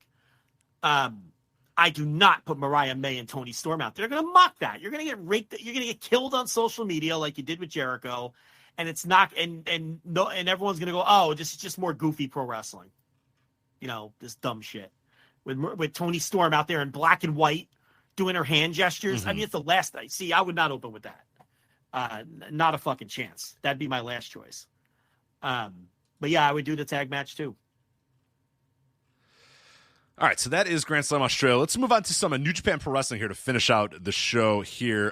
We'll start off with the New Beginning Tour, and then we'll preview New Beginning in Osaka this week. What did you watch of the matches of consequence, I guess, for the New Beginning Tour? What did you watch in the New Beginning Tour? Because I saw only 2 matches from it. I saw the February 3rd main event and the February 4th main event. What else did you see from the New Beginning Tour? Okay, so those were Cork and Hall shows. We have to talk about this. So New Japan ran 4 Cork and Hall shows on this tour. The January 22nd, January 23rd, and then the nights you just mentioned, 2-3 and 2-4. On January 22nd, the main event was Desperado and Goto versus Fujita and Zack Sabre Jr., and that show drew 1,019 fans. The next night, they main evented with Robbie Eagles and Zack Sabre. No, they main evented with Oiwa versus Yoshihashi. And the semi-main was Eagles and Zack Sabre Jr. versus Goto and Yo, and that drew 1,005 fans. I think we'd all agree that those aren't the strongest drawing matches from that standpoint. Those are still massively disappointing numbers, I think, for New Japan and Korakuen Hall. But Rich, it gets worse. On February 3rd, the TV title match in the main event spot, stronger than the other stuff. Title match on paper, title match. ELP and Cobb, 928 fans. Yeah, I not mean, great. New Japan doing sub 1,000 in Korakuen Hall. And then the next night, Despy and Fujita headlined for the junior title in a match I'm sure to get some DMs about. That did 1,287 fans, the strongest of the four, but still. New Japan averaged 1,060 fans in Korakuen Hall on this tour. That's not good. Now, I don't know if that's indicative of anything other than Zack Sabre Jr. is not over as world champion from a business standpoint, but we already knew that. Look, just for a point of comparison, in January, All Japan ran Korakuen twice and drew 1,235 and 1,339. Noah ran Korakuen once and filled the place, 1,535. We reviewed that show I reviewed that. Did we do it or did I do it? You did One it. of us You did it. You did that one, yeah. I reviewed that show behind the paywall. Great, it did 1535. Dragon Gate ran Korakuen twice in January, drew 1120 and 1090.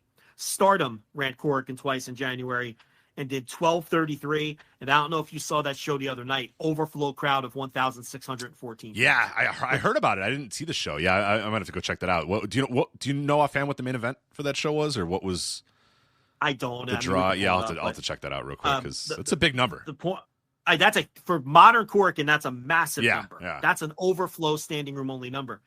My point here is all four of those companies averaged more fans in Korakuen in January than New Japan did on this tour. Now, yes, I understand the argument. Noah's running GHC title matches in Korakuen. All Japan is running their traditional year opening show and then and then a Triple Crown match at Korakuen. Stardom, I would assume those were big shows. Dragon Gate had Yamato versus Shun Skywalker, right? Yes. Yeah. The Stardom show was their 14th anniversary show, and that had big show. Saya Kamitani and Suzu Suzuki in the main event. So that's a big time match. So that makes sense. Look, listen, these are big shows. Look, for these other companies, Korakuen is their big show. Okay, I understand that, but it's still New Japan, and New Japan should not be getting their asses kicked in Korakuen Hall, because when has this not been the case over the last how many years? It's not like this is new that these promotions have their biggest matches in Korakuen and New Japan doesn't. It's always been the case. This was a poor tour from that standpoint in drawing in Korakuen for New Japan. And they did have 2 title matches in that building on the last 2 shows. And I just don't think Zack is over as champion. That might take some time. We all understand that. His push, the G1 and all that, it's a fresh push. They don't have a lot of star power left in the company until they get some of these new guys over. But what's your read on this? Is this a red flag? Is this just exceptionally weak lineups? Is it a post-Wrestle Kingdom lack of interest from the New Japan fan base in the current directions? Do you have any read on barely averaging 1,000 fans in Korakuen for this tour? I think it's a combination of a couple of things. I think we've talked about it before. Zack Sabre Jr. as champion has not been a draw, and fans are not seemingly, seeing him as a tippy top star and aren't really. I think that plays a big part of it. I really do. When your top guy is not a draw, it kind of makes the whole company feel less important, and I think that might be a thing. And I think it's just, they're kind of weak lineups too. They decided to spread these out over 4 shows, and ultimately you had only really one match on each of these that was even worth anything, and some even less than that. So yeah, I think it's a combination of 2. I think it's Zack Sabre Jr. is not over to any degree as kind of a tippy top star, and as your main event guy and as your champion or whatever. And I also think they were weak lineups too. I really do. They were pretty lazy lineups. So if Osaka does a massive number, do you then disregard this, or do you a little bit? A little bit. Yeah, I chalk that up to these were, stretching Korakuen too thin, giving bad lineups, and Zach's not that kind of guy just yet. And I would say that, New Beginning in Osaka lets you know that when you have a big time card that people perceive as a big time card with big time matches, they'll still go and watch it. Do you think there's anything to the other promotions really running some really big shows affecting the New Japan Possibly. numbers? It's like possibly because they brought some really good. I mean, I would say as 2025 has started, after a pretty down year, a lot of stuff in Japan feels pretty hot. Like, it feels pretty good, too. Noah feels hotter than they felt in a long time. All Japan's keeping up their momentum. Dragon Gate, like you said, has started off momentum of 2025. Stardom. Very well. Stardom, yeah, great momentum for them so far. So it's possible that all those other companies went to Korakuen Hall and put their best foot forward, and then those people saw New Japan come and kind of lazily put together these cards that just, they didn't really have a whole lot there. If you're Joe Wrestling fan, with your budget for the month, and you can go to one or two shows, right?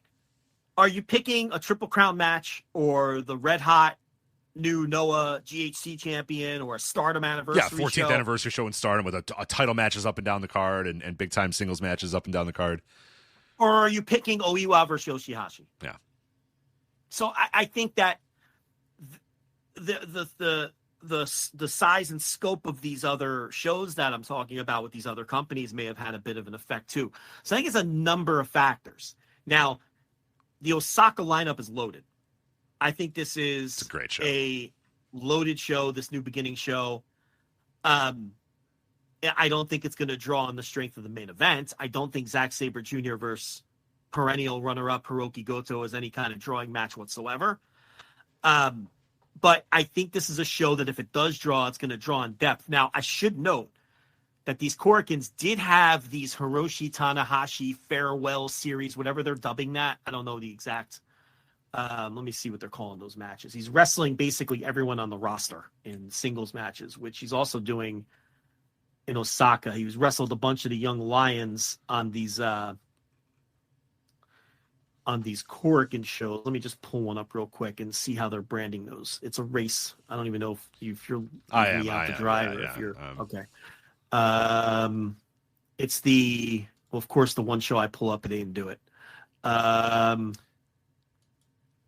This doesn't say anything because he did it against Daiki Nagai or whatever I pronounce it. Just a singles match, but I know that they're promoting it as something. They have a little hook. It's like his farewell series. Someone in the chat. Oh, because he did Shomo Kato on the one night. He did all the young lions. He basically did all the young lions throughout this tour. Lions. But I don't know. He's doing Makabe in Osaka. Yeah, he's doing Makabe. Yeah. So, anyway, the point is, you can't disregard that. I mean, you'd think that would be a little bit of a draw, to see Tanahashi go through the roster, even if, with this little gimmick they're doing. But the point is, Osaka looks strong. It's in the body maker.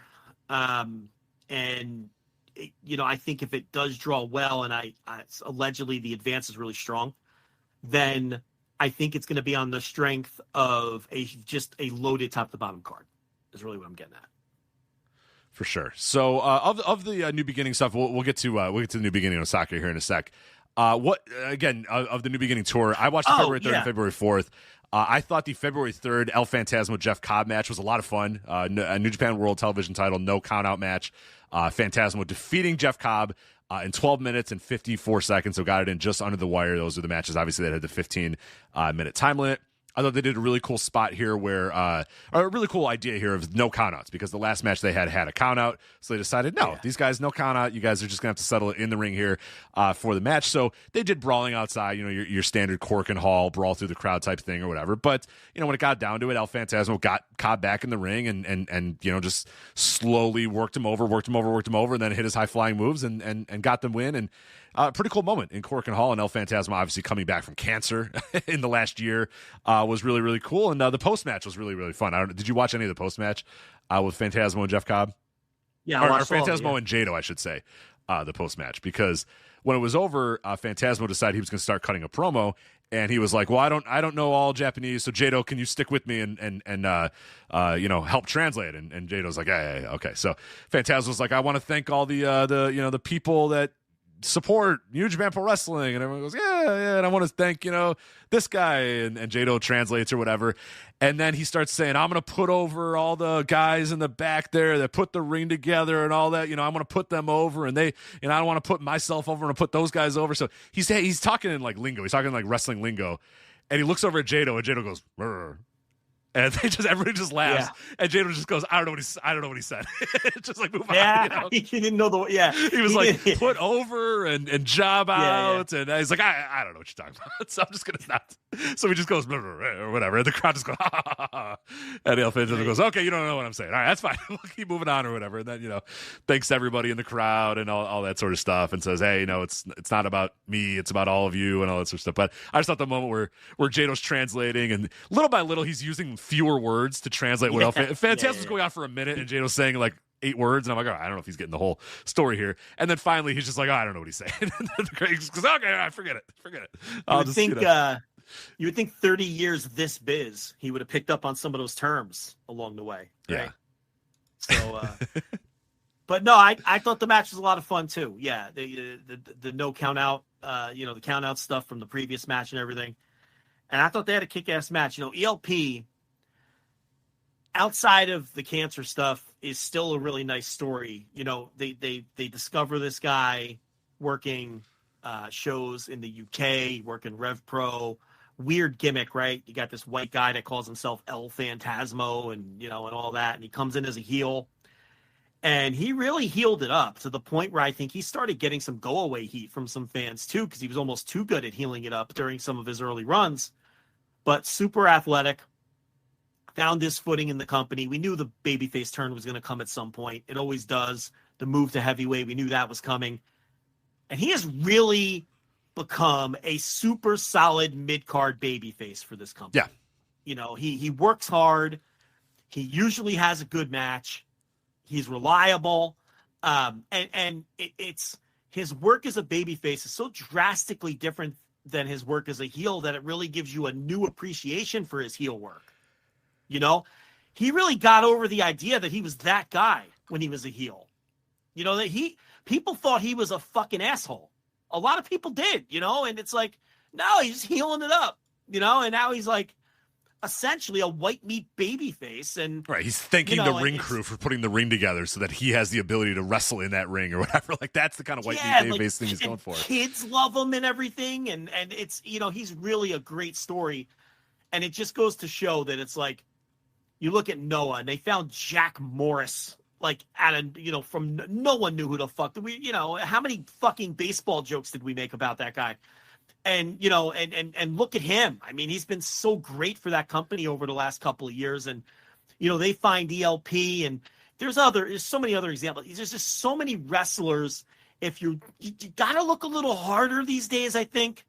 It's not always as obvious, but if you uncover every stone, there's potential stars out there. And I think the sky's the limit for Jack Morris. I really do. I think he could be a really big star in pro wrestling. And circling this back to ELP, he has just carved out such a nice New Japan career. Yeah. And a guy that I think a lot of our European listeners probably would have never thought that would have been possible. But, I really enjoyed that match. And then, of course, the next night. And then the next night, that fantastic match on February 4th, IWGP Junior Heavyweight title match. El Desperado defeats Kosei Fujita, 23 minutes, 3 seconds. Just an absolute go out of your way to watch. I think you should go out of your way and watch both these matches, honestly, February 3rd and February 4th. But if you got time for one, February 4th is definitely a must watch, where El Desperado, who has just that New Japan Junior Heavyweight style, he's got it down, and he just knows how to do it. He's got it perfectly. The combination of high risk maneuvers and then ground game and submissions and stuff, like, he's it. He is a New Japan Junior in through and through. And Kosei Fujita, man, he's still young. He's young as fuck, but he's learning it real fast too, because he's out here just working his ass off, working submissions, working ground game, has a little bit of flying, just enough flying, but mostly ground game, mostly strike game. And these guys just had a masterclass in submission wrestling and ground-based wrestling and all that sort of stuff. And, oh, man, there's just a great shot of Kosei Fujita putting El Desperado in some crazy lock. I forget exactly which one it was. And New Japan's camera work, which is always the best, shoots it with Zack Sabre Jr.'s in the rafters looking, in a box all the way at the top of Korakuen Hall, looking down at his young protege, Kosei Fujita, putting El Desperado on a lock that he taught him and just showing him, no, here's how you do it. Here's how you do it perfectly to get him to tap out and stuff. Just magical stuff, man. There's all this, that's cinema. I mean, that was fucking cinema right there, man. That looked great there with Zack Sabre Jr. staring down at him. But no, I thought this was a phenomenal match. And just, the absolute best of what New Japan Junior Wrestling can be. Was here with Desperado and Kosei Fujita. I mean, just phenomenal high-end work. A lot of great near falls, a lot of great submissions. Insanely hot crowd. This crowd so badly wanted Kosei Fujita to do the upset. He didn't do it, but they still love Desperado too. But yeah, go out of your way to watch this match. Absolutely, go out of your way to watch this match. Just phenomenal stuff by both guys. Thank God Chris Charlton killed a man with a trident and is laying low for a while, because I would certainly be hearing shit from him as the El Desperado Fujita doubter over the years. But it was built around Despy working over Fujita's shoulder. And Fujita's shoulder was taped up to no end, like completely taped up and destroyed. Yeah, then they did the spot early where he did that arm gimmick over the top rope, and then from there it was just he was working over Fujita's shoulder the rest of the way. And this was just like you said, this was just really great grappling and pro wrestling.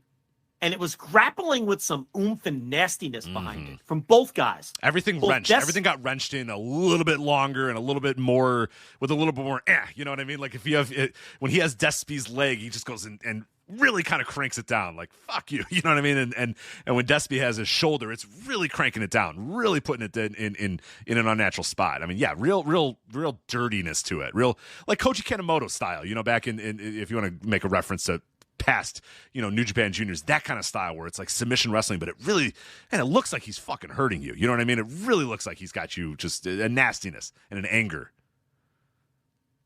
Yeah, everything they were doing looked like it was hurting the other guy. Everything looked like there was real effort required to get the holds on and to wrench him in.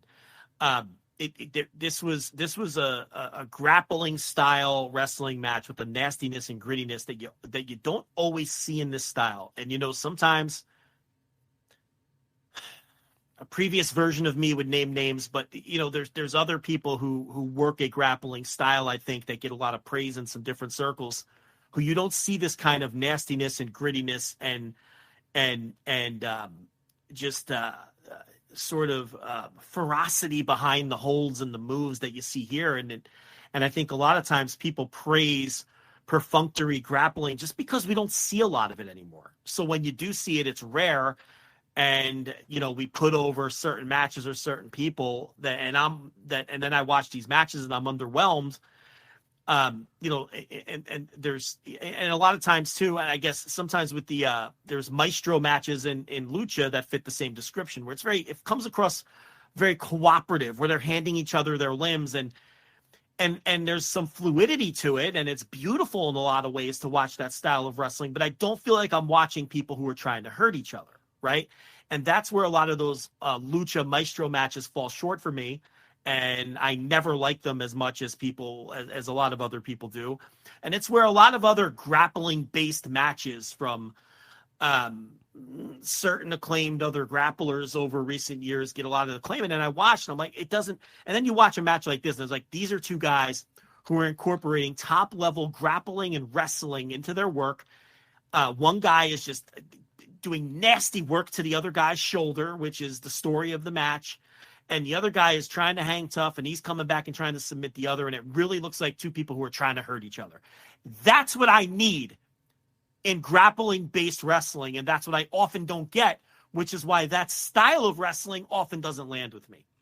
And maybe some of my critics who get mad at me when I don't put that style over a lot of the time can understand what I'm talking about now with the way I'm praising this match. And when they see the level of work here, I know that you get what I'm saying, right? It's like, I love this kind of wrestling when it looks like they're trying to hurt each other and where it looks like they're struggling and going through a war. Very often this style of wrestling isn't that though. And when it isn't that, to me, I have no use for it. I have so little use for it. I am never simply impressed by guys who are taking turns doing cooperative holds. It just does nothing for me. And there's a lot of people who really get off on that shit. And I have never been one of those people. This is my fucking jam. This match rocked. So, all the praise that it's getting. I watched it earlier today, and even with the bar raised, it cleared my bar. So, and I'll tell you, it drew the best Korakuen number of the month for New Japan. It did almost 1,300 people, which is a number you would expect New Japan to do for a Korakuen show that has a junior title match on top. And look, Despy, the mid-level junior, I referenced it a bit earlier. The mid-level junior no more. I mean, that's over. That was the case when I said it. It's not the case anymore. And he has gotten over the last few years. And let's be honest. He's the ace. He's the junior ace here. It's not Hiromu anymore. It's Despy, and it has been for a while. I mean, the division revolves around him, and he's the best wrestler in the division. He's more consistent than Hiromu now. Oh, God, yeah. Oh, my God. Oh, my God, yes. Are you kidding? Yeah, I mean, Hiromu just drifts in and out anyway. Like, part of that's by design. The Hiromu era is over. I get that. But this is Despy's division, mid-level junior no more, and it's eventually going to be Fujita's division. It will be. I never doubted they're going to push the guy. Admittedly, I've never been as high on him as other people. I'm waiting for the DM. I'm ready to eat the shit. Come on, man. This is when you got to do it. When these two guys go out there and have this great match. It's true. I'm sure there's a lot of tongue biting going on, but hey, you know what? That website got redone, so a little time off has helped. Listening. He's listening. He's going to let me have it. Good work on getting the website back up, though. It looks great. Everything's working great again. I appreciate that. He's listening, and he's going to give it to me. I mean, he gave it to me on the air the first time. Yeah, mid-level you deserve junior it. no You more. deserve it. You deserve Remember it. that when he won it? He's like, mid-level junior no more. That was right at me. I love that shit. I deserve it sometimes. Let's go. Yeah, that match rocked. So, want to go over this Osaka card or what? Yeah, let's do it because I love this card. This looks really good. So this is February 11th. From the Bodymaker, well, I guess it's the Edion Arena, Osaka, Bodymaker Forever. We'll review this next week on the Flagship. But Zack Sabre Jr. versus Hiroki Goto, IWGP World Heavyweight title. Joe, does the G in IWGP stand for Goto? Is this the time? Are we going to do it? Why not Goto? I see a lot of people working themselves into a shoot here. He's not winning. He's not winning, no. You can't beat Zack here. I mean, you got to give Zack a chance. Okay, you got to give him a chance. And he cannot lose the Hiroki. This Hiroki Goto they dusted off the old perfect placeholder title defense is what they did here. And we haven't seen one in a while with Goto. I think it's going to be a great match. I think Goto had a sneaky great year last year. He did sneak into the FSM 50. I shouldn't even say sneak in. He deserved it. He's another guy who's just getting into his 40s, and he just continues to be great. I mean, I think he's going to be a historically underrated pro wrestler. That Hiroki Goto is going to go down as a historically underrated great pro wrestler because he never won a world title. And but he is, and he's still great. And I think Zack it's going to be hard for him not to have great main event world title matches. And he's definitely going to have one here with Goto. But no, I do not think the G in IWGP stands for Goto. I think he's losing for the 9th or 10th or whatever it is. It's either the 8th, 9th, or 10th time. Yeah, he's not winning. People, I know everybody wants the feel-good story, but he's not winning. It would look. I mean, Zack Sabre Jr. needs. We just talked about how he's not a draw right now, and the worst thing you could do is have him lose to Hiroki Goto here. So I think Goto will have a valiant effort as always. But at this point, you've had him lose so many times that it's now probably just easier to just have him lose forever. You know what I mean? It's one of those where it's like he doesn't have to win it. No. He doesn't need a gold. He doesn't have to win it. New Japan is not in the position to do a gold watch title reign right now either. I've seen some people say, do you do that because you want Goto to then lose to a David Finlay? Like say David Finlay, you want him to move the title over to him, so Hiroki Goto is a good transitional champion to have David Finlay beat or whatever. I just think that makes Zack look bad too. So I don't know. Yeah, I would tread lightly with that, but I assume that it'll be a hard-fought match. There'll be a lot of near falls, and we'll be hoping and praying, but I think Zack Sabre Jr. ultimately prevails and defeats Hiroki Goto. He doesn't have to win, nor should he win. Look, it's a work. That's work, okay. People, he'll be okay. He's fine. Again, it's gonna mean his career's underrated in some circles, but not here. I mean, you'll hear forever as long as I'm doing this show what a great career this guy had. I mean, he's one of my favorite wrestlers that I've ever seen. I mean, he'd be in my top 20 ever. I think I love Hiroki Goto, and I don't need to see him win. Now, listen, he hits that Ushi-Goroshi and he pins him. I'm gonna pop through the fucking roof. Of course, be great. I'm gonna pop through the fucking roof. But he doesn't need to win, though. No. Ever. IWGP Global Heavyweight title, Yota Tsuji defending the title against Gabe Kidd. I feel like you want to push Gabe Kidd, right? I mean, yeah, Gabe Kidd's going to get pushed. Here's the problem. He's probably going to lose. He's got to start winning some fucking matches. That's what I'm saying. Like, I think it's time that he start winning some stuff, and I think this might be a good. Now, you don't want Tsuji to take a loss, but man, you got to. I think Gabe Kidd's hot. You have to pounce on this right now. You have to pounce on this. Go for it. Have him win this title. Get him ready. Get him moved up. Like, Tsuji will be there for sure, but I think the time is now with Gabe for sure. Yeah, I mean, he's losing a lot, and I don't know if it's like you have to rocket strap him right this second, but he does have to start winning some matches.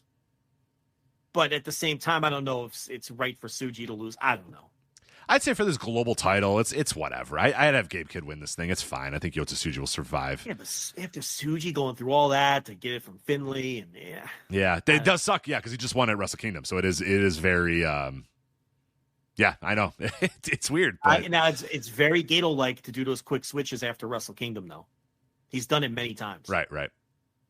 With the tag titles, with Goto, and Shibata, so it's like it's very Gato-like to do a quick switch after a guy gets a win after climbing a mountain. So I think Kidd could win. We'll see.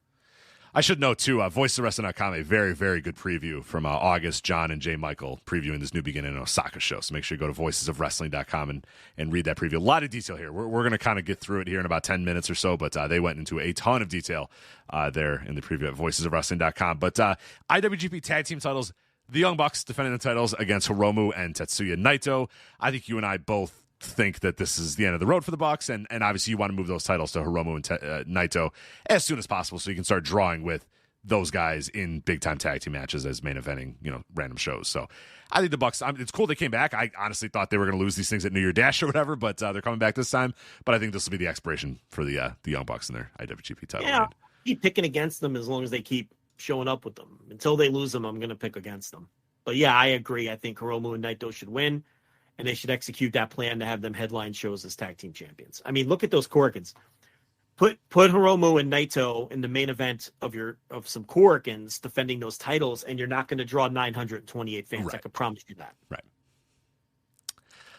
Never open weight title. Konosuke Takeshita. He'll have a hell of a couple of weeks of traveling all over the place. Man. Atlanta, Osaka. Where's the Tuesday Dynamite TV?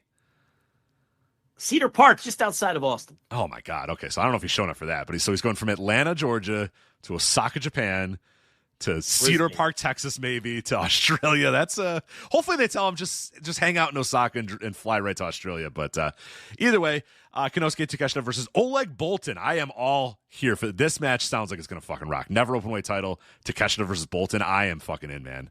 I can't be more in. It feels like they're moving at a snail's pace with so many of these guys, and it feels like Boltin are just rushing through. I mean, they had him. He was a title holder as technically still a young lion, right? We're in a couple of those never open weights. He was still a black tights guy. And it's like he got into the G1 as still technically a young lion and everything, and now he's getting never open weight title matches, and it just feels like they're moving faster with him than they moved with these other guys where they're all moving at a snail's pace. So I just think that's interesting. Yeah. I don't have any other take on that or insights other than I just think that's interesting. IWGP Junior Heavyweight titles. Ichiban Sweet Boys defending against Roppongi Revice. Yeah. Ichiban Sweet Boys. How about Ichiban Murder Fucking Killers? You're right. Something? And Why is that? We just saw it. He's a hell of a killer, man. He's a fucking monster. How about Ichiban fucking Konichiwa Lunatics? How about that? I don't even know if that makes sense. I don't care. It sounds cool. Ichiban Sweet Boys does not sound cool. I can't stand that fucking name. Whatever happened to the Violent Giants? Whatever happened to Miracle Violence I was Connection? got to say Miracle Violence Connection. There you go. Fucking Dusek Family Riot Squad. Now we get Ichiban Sweet Boys. I'm so annoyed. I don't even want to preview the match.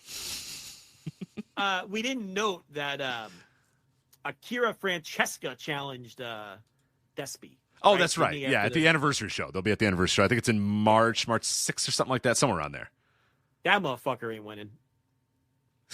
Oh, Akira? Nice. No. Good Italian boy, but he's not winning that. Nah. But it's someone different in a junior title match, though. I mean, it's a big spot for him. Do you have any more about the junior title match? I mean, Romero and Yo, that's a terrible team. I hate those guys. So, yeah. Yo stinks. Can't it's stand so Yo. bad. Yeah. Yo could just disappear tomorrow. He had disappeared for a long time, and I completely forgot he existed. And then he came back, and I was like, "Oh yeah, Yo, right." With his dumb denim fucking gear. Yeah, hit the bricks. Yeah, I can't. He feels like a different era too. It's just like, get out of here, go away. Just, Taichi versus Sonata, decidedly not a match for me, but who's it for? It's for nobody. What do you mean not for you? I think New Japan hardcore. Nobody likes heel Sonata.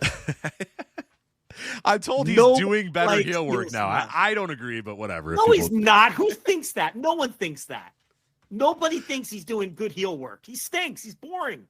He's worse than ever. This is not working. Come on, you're looking forward to that? No, I said I wasn't looking forward. I said it's decidedly a not match for me. I said decidedly not for me. I can't believe you want to watch it. I love it. Why do you like Sonata so much, Rich? Please explain. Right. No, fuck that match. That's God. The rest. Oh, go ahead. The presence of that match is enough to make me not want to stay up and watch live because I know I'm going to have to waste 20 minutes of my life watching that live. When if I watch it like on a Tuesday afternoon, when that match comes up, I can half pay attention to it. Yeah, you know what I mean? Yeah, you can get the phone out. Like, you can, have it in the background while you're making a soup or something like that. Whatever. Exactly. Whatever a Joe does on his Tuesday afternoons or whatever. Great O'Khan versus Shota Umino. Be interested to see how Umino handles the post Wrestle Kingdom, big time spotlight here. Yeah, all eyes are going to be on that guy every match he has now. So I think from that standpoint, anything he does is interesting. Yep. Shingo Takagi versus Drilla Maloney. Now, there's a match you can set your watch to. Yes. Now we're talking. Yes. Now that's some action. Yes. Now I am in, man. Drilla Maloney and his Jay Michael just fawning over his hot body and his nice haircut and Shingo Takagi out there. Man, it's going to be fucking great. Yeah, it's going to be. Yeah. Drilla's going to be good at getting his head dropped on his head. Shingo's going to let Drilla drop him on his head. They're going to kick out at one. Someone's going to scream. We're going to chop. We're going to yell. We're going to spit. We're going to snarl. I'm in. I am in. And then I am very interested in this match too. Even though they're both husks of their former selves, how do you not get into a little bit of Hiroshi Tanahashi versus Togi Makabe? Right? That's it. It's it. That's you're never going to see that again. I'm into that. Are you fucking kidding me? Yeah, Did you see the Makabe promo? Yeah, no flippy doos here. All fists, no flips. Yep. Basically. Right. Let me get the quote. Hold on. Yeah, I think it's like none of that high flying stuff you guys do all the time, like just brawl, or I forget what it was. Yeah. He said, "It's not about the high athleticism stuff you see out there today." No, hell no. He's gonna batter Tanahashi is what he's gonna do. Okay, and we're gonna get the Muzak version of Led Zeppelin, and this is gonna be real 2010 hours. Is what we're gonna have here.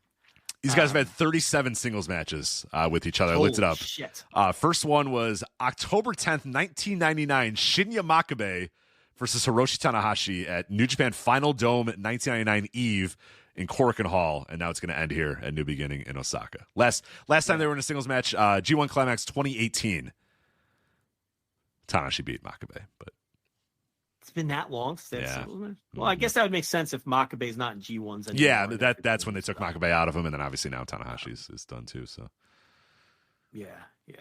I'd look up the all-time record of both, but I think. See, I was going to say Tanahashi probably has it, but I forget Shinya was above him during a lot of the early Tanahashi Young Lion days. So I think Makabe probably has the edge all time over Tanahashi. But as far as like full-time Shinya, Togi Makabe. I'm sure Tanahashi has the Oh numbers yeah, on yeah, Togi. Without, yeah, he has to. He has to. I would think he would. I don't know. Yeah. I think it's closer than people think. I'm looking at these right now. There's a lot. Yeah. There's more back and forths. Togi beat him in the 2008 G1 Climax. He's a big star, Togi Makabe. Yeah, he beat him in the 2016 G1 Climax. So yeah, there's a couple. There's a couple here and there, but Oh, he did. Yeah, Tanahashi did win the U30 title over him, and a vacant title for the G2 U30 Climax. That's a pretty famous match, actually. Yeah. Mm-hmm. From 2003. Yeah. That's a pretty notable match that hey, if I'm not mistaken, let me look at something real quick here, and then we're done. Amazingly, we did like an hour of bullshit and we finished on time. Yeah, still nailed it. How does that happen? We're good. We're pros. I think that match, I think New Japan World might have put it up for free. In the wake of the fact that they're wrestling this weekend and everything. Free video is probably where I need to be looking, right? A reminder: the Jeff Cobb ELP match for anyone who doesn't have World. Those TV title matches are still all free. Yeah, I don't know free if on people YouTube. know that. Free on YouTube. So if you want to watch that Cobb ELP match, if you just want to watch some free pro wrestling, every IWGP TV title, is that what it's called? Every one of those is free. So that's the gimmick of that title. I don't see it, but I could have swore. Let me go to view all here. They have Okada versus. They have Goto's last title challenge, where he challenged Okada up for free. That's the one that's the waterfall match where he wore the fucking paint, the white paint into the ring and got geeked out real bad. Maybe I was imagining that. I don't see it now. I thought they had the Makabe Tanahashi U30 title tournament final for free, but I don't see it. All right, false alarm. But you can go watch Okada versus Hiroki Goto from New Beginning in, what would that have been? 2016, I think. What was the one I just? They do have 2016. They have a 2016 one. Yeah, the Togi beating Tanahashi in the G1. That was no. The Okada Goto New Beginning match was 2016. That one. That's up for free. Oh, it's okay. 2016. Okay, yeah. That's a hell of a match too. Yeah. So. All right, and that was New Beginning in Osaka. Real quickly, Fantastica Mania. Well, you know what? We got plenty of time for Fantastica Mania. Screw it. That's in late February. We're running out of time on this show. We'll do another day. Anyway, there's an MLW World Middleweight Championship match on there, as well as the MLW. We'll give Fantastica Mania a lot of attention. Yeah, I don't want to do it. Yeah, we'll give it its time when we have plenty of time to do it. But yeah, so that's coming up. That's end of February. But maybe we'll have full lineups by that point too. We only have the final 2 nights. Hey, what's the date on the AEW show in Australia? 2/15? The 15th. Yeah, New Japan's. Where's Hamilton, Australia? Because they have a Tamashi show on the 16th. There's a couple places. The other thing too is a lot of other companies were running Grand Slam Australia weekend. So there's a couple of February 14th, Pro Wrestling League and Renegades of Wrestling present Australian Wrestling Super Show from Brisbane, Australia. Also on Friday, you have Rock in Wrestling in Brisbane. On the 15th, you have Grand Slam Australia, and then the 16th, you have a couple 1 a.m. or 1 p.m. Australian time on Sunday is the Tamashi show. Okay, never mind. They're nowhere near. They're 20 hours apart. Yeah, Hamilton and Brisbane. So. That they're not piggybacking. It's just a happenstance. No, I think there is a Brisbane show, a Tamashi Brisbane show. Oh, they're running Brisbane too? They're running it on Sunday, the day after at 1 p.m. On the 16th? On the 16th, yes. But the Hamilton show is on the 16th. I don't know what to tell you. I think it might be the same show. They're going to run 2 Tamashi shows the same day? Okay, let's look this up here. The show in Hamilton has Bad Luck Fale and Jack Bonza in a tag main event. I know, don't get too excited. I would think if they're running this is somehow different. How did this happen? So they're running 2 different shows on the same day? No. Okay, no. Hold on. We got to figure this out before we get off the air here. I think it's the same show. Okay. Are you sure Hamilton is far away from Brisbane? Well, according to Google Maps, Hamilton, Australia, and Brisbane are 20 hours and 29 minutes apart. Okay, I think it's, I don't know why it's saying it's taking place in Hamilton, because we have it taking place in Brisbane at something called Super Ordinary. Okay, and I think Cage Match probably has the wrong city. Because Cage Match says Hamilton, Australia at the Super Ordinary. Yeah. Let's Google that building. Hold on.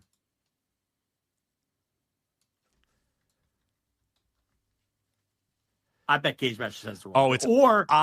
It's like in one of the provinces. I guess it says it's the provinces is Hamilton, but I don't. Now I'm confused again. Okay, the Super Ordinary is a building in Brisbane, in the Hamilton province. But there's also a city called Hamilton down by Melbourne. Okay. So yeah. So nobody's wrong. Nobody's wrong. Cage Match isn't wrong because technically, right. So that because the Super Ordinary is a venue on MacArthur Avenue in Brisbane, which is in the Hamilton whatever. Yeah. Which is why Cage Match says Hamilton. But when I Google mapped it, there's apparently also a city called Hamilton. Right. That's 20 hours away. 20 hours away. Right. Yeah. All right. So we worked all that out. You're going to get 1,000 messages from Australians before we work it out. Oh, for sure. You know what I'm saying? Like, yeah. So mad that we don't know shit about Australian geography. But yeah, no, that's one of a couple piggyback shows of the week. Yeah. But those might not go great for all those guys, but that's all right. Yeah, whatever. Yeah. You thought you were getting a stadium, Hey, you know what? To be fair, that show's expected to be sold out. I know they did 2-for-1s and everything, but as of like 4 days ago, they were only 300 tickets short. So that they're going to have a full building AEW. And I think it's a sold show, if I'm not mistaken. I believe so. It's still a bit. Yeah. Yeah, I don't know how sold it is now because it was more sold maybe when it was a stadium, but I think it's still sold. Well, the local promoter is obviously taking a bath because they bought a stadium show and they had to move it. Tony Khan and AEW were the ones that look bad publicly because the public doesn't care that it's a sold show. The public doesn't care that AEW is pocketing X amount of dollars no matter what. Right. They don't give a shit. The public cares that they feel like they were bait and switched. I don't think they were. It's just, they don't want to have the local promoter doesn't want to have 11,000 people or whatever the number is in a fucking stadium. So they moved it. So, anyway, but the point is on TV, I think it's going to look really good because it's going to be a full. And the crowd's going to be hot. I think there'll be a super hot crowd and stuff too. So yeah, should be a lot of fun. But anyway, that's that. We'll discuss that a little bit more next week on the flagship. But that is it for us this week. On the flagship. Make sure if you want more flagship content, subscribe to us at flagshippatreon.com. Plenty of stuff up there from last week. A brand new tour of the territories coming your way by the time most of you guys listen to this. My weekly journey through the 1983 territories in America.